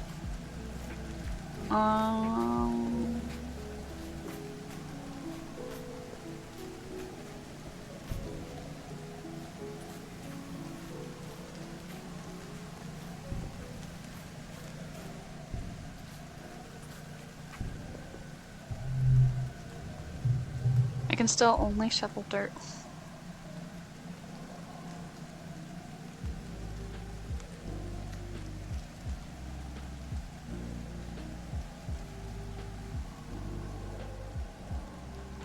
Do more. I'm gonna go play some supports and get some more bravery.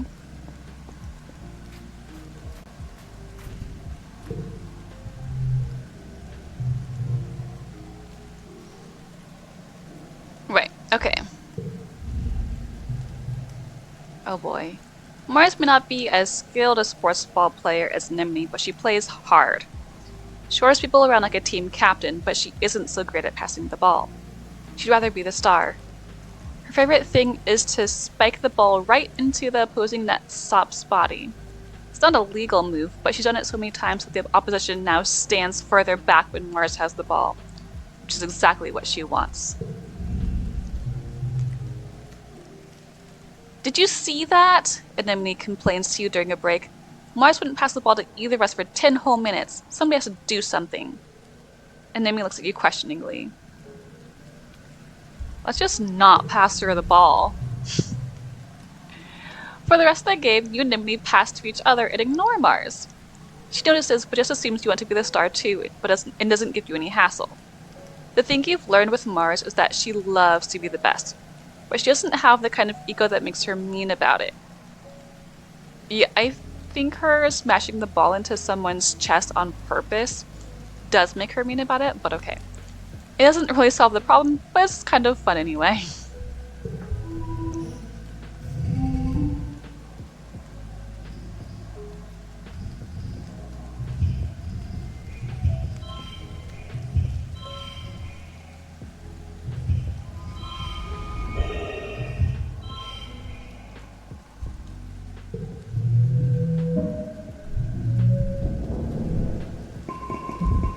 Some extra bravery, some extra toughness.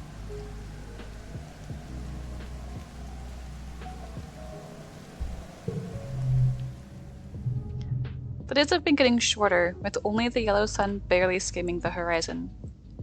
One morning you wake in the darkness and have to check your holopalm to know what time it is. You see a holostream from Mars. Good morning to all my pals! If you can even call it morning.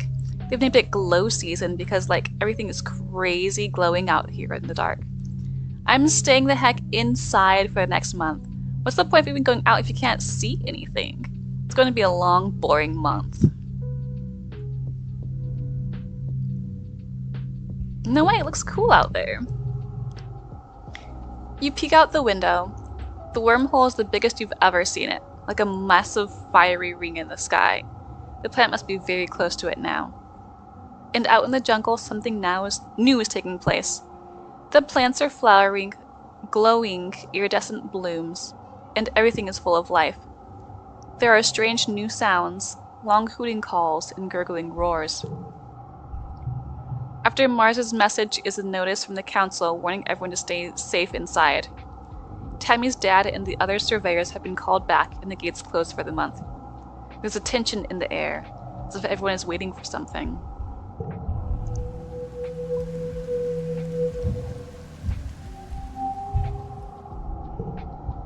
Well, oh, it is cool.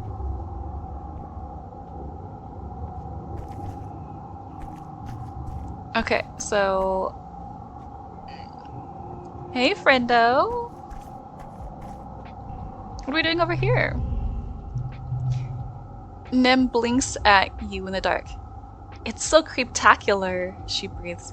It's perfect for hide and seek. I can't train anymore until I have 40 toughness. Okay. I don't have anything for her. I don't have any more collectibles. Oh, is that Mom? Hey, Mom. Selene. Mom stops you as you walk by. What are you doing out of your quarters? It isn't safe out here. It doesn't seem very dangerous. She narrows her eyes. What you should be afraid of here is me if you don't do what I say, Selene. We don't know what's out here this time of year, so you and the other kids are going to keep your butts in the ship. You know, there's no sense in arguing when she makes that face. As you walk away and are just out of earshot, you hear her mumble, "Stars, it is beautiful, though." Doop doop doop. You gonna know who's out here? Probably Dis. There he is, all aglow. Dis is staring off into the wilderness outside the gates. Feels different, he mumbles. Don't know how, just different. You ask him what he means, but he just shakes his head and stuffs his hands in his pockets. I don't have anything else. I don't have enough bravery. I've got 7. I don't want to dare him to eat a worm either. That feels like bullying.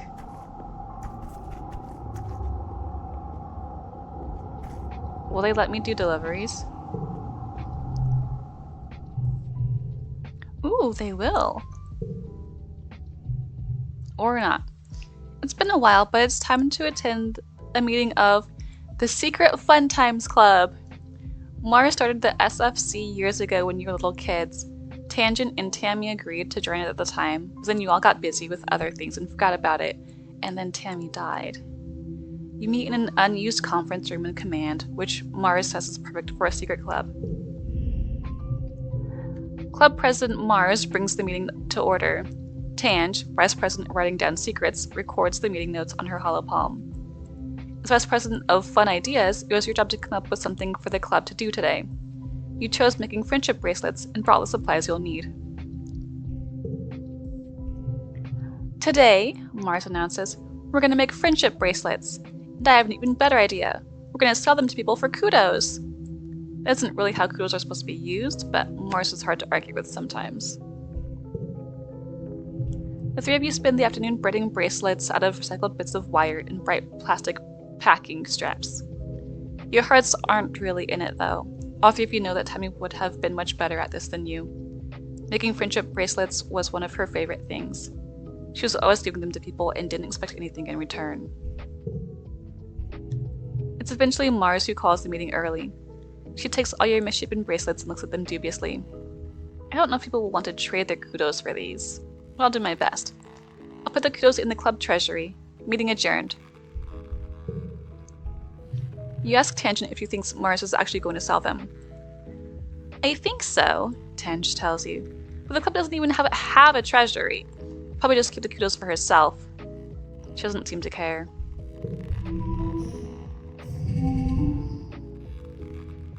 Okay.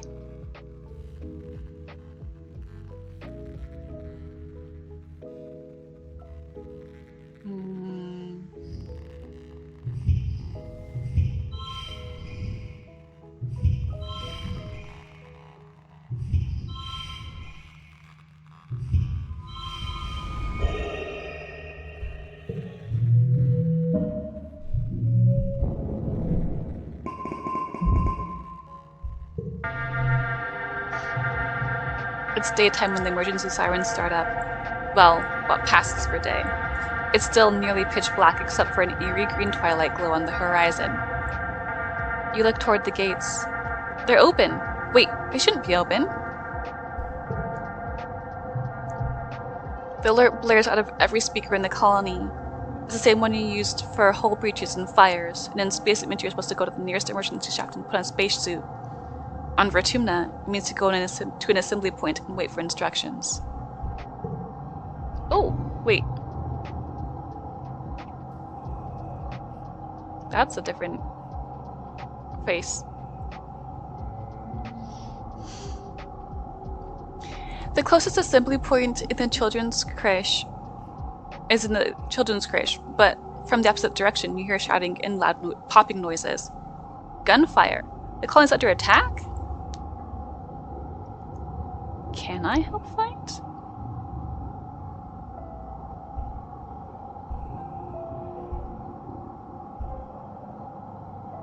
I'm tough.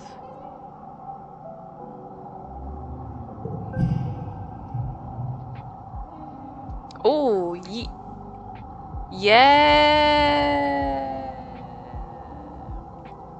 +1 to all physical skills increases for 3 months. But I'm also way stressed out. You'll try your best to be brave and fight back. First you dodge some helpful grown-ups who point you back to the creche. Then you head outside to get your bearings. So I gained some 18 stress. I gained a memory bravely helping to fight. And gained status heroic. You can hear yelling from up the stairs to command and a commotion to the southeast at Geoponics where your parents are working. Go to Geoponics! Your parents are defending the greenhouses from a pack of knee-high creatures which seem to have eyes growing all over their bodies. Their oily flesh ripples with a constant subtle motion as the individual eyes blink at one at a time incessantly. You can't tell which end is which with these horrible things. Cal is standing nearby. Wide-eyed, he slowly picks up a shovel and moves beside you. He reluctantly holds the shovel in front of himself like a weapon. Easy, doggies, he whispers. We don't want to hurt you. Get out of here, both of you! Run! Your mom shouts, attracting the pack's attention. All except one animal, which moves straight towards you and Cal. Figure out what it wants? You look into its too many eyes and see fear. This creature is scared of you. To Cal's amazement, you crouch down and try to look less threatening and choose 2 eyes at random to look into to communicate with. You start to reach out a hand, but the creature is trembling. Staring into its eyes has made it even more frightened than before. It pounces. Oh my gosh. Oh my gosh. Okay.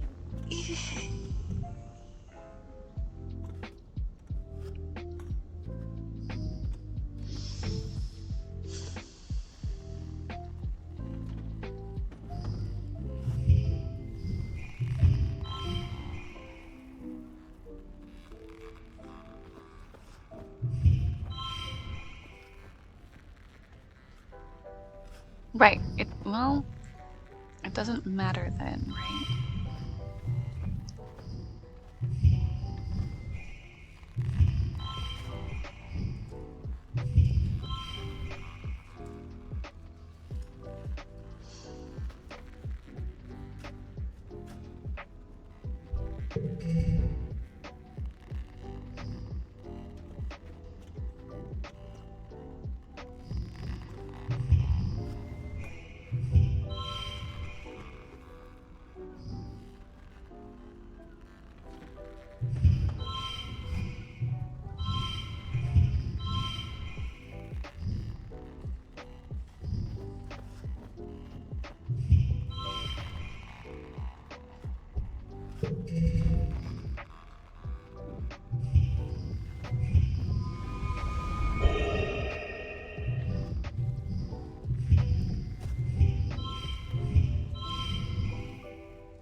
must have spent all that time with Anemone.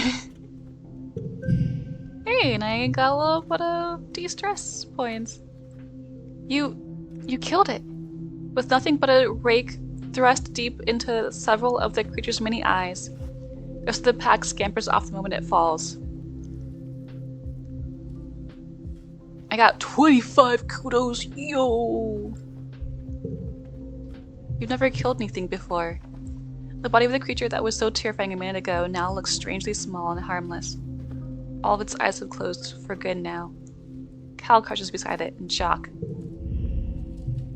I told you to run, Selene. Uh-oh. Your mom looks furious that you put yourself in danger.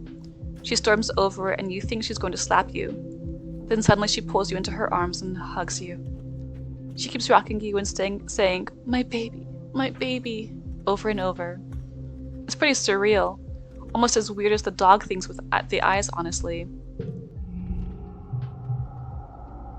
After 2 weeks of darkness with the blue sun barely skimming the horizon, it begins to move higher in the sky and daytime returns.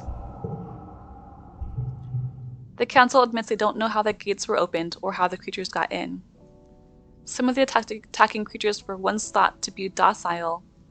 Others were species nobody had seen before. It was like someone had driven them to assault the colony. At least nobody was killed this time. The year has ended. This marks 1 year since your colony was founded on the planet Vertumna 4. The supplies you brought from Earth are beginning to run out, and your parents and the other farmers are struggling to establish new food sources for the colony. You hope next year's crops will be better.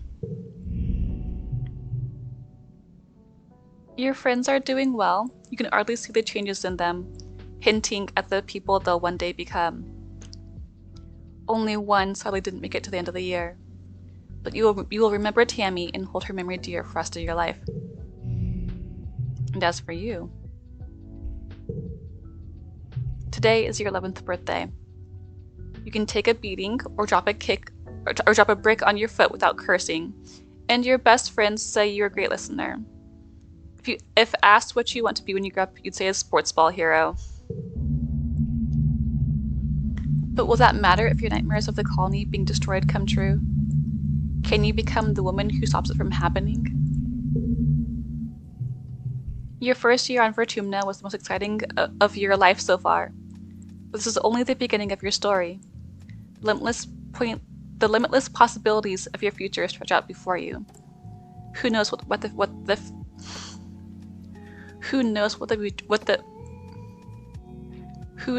the future might hold. This is the end of the demo. Wow. I didn't know what to expect. That was fun and exciting and entrancing and heartbreaking. I think I gotta buy this game. Let me know what you think and if you'd like to see more of this game. Should I buy it and play it on stream or just keep it for myself? Thanks for chilling with me. I'm Chili, and this has been the demo of I Was a Teenage Exocolonist. If you enjoyed this video, go play the demo on Steam for yourself. But before you do, subscribe and hit the notification bell to join me in the next one. Or sit back, relax, and enjoy this video YouTube thinks is perfect for you.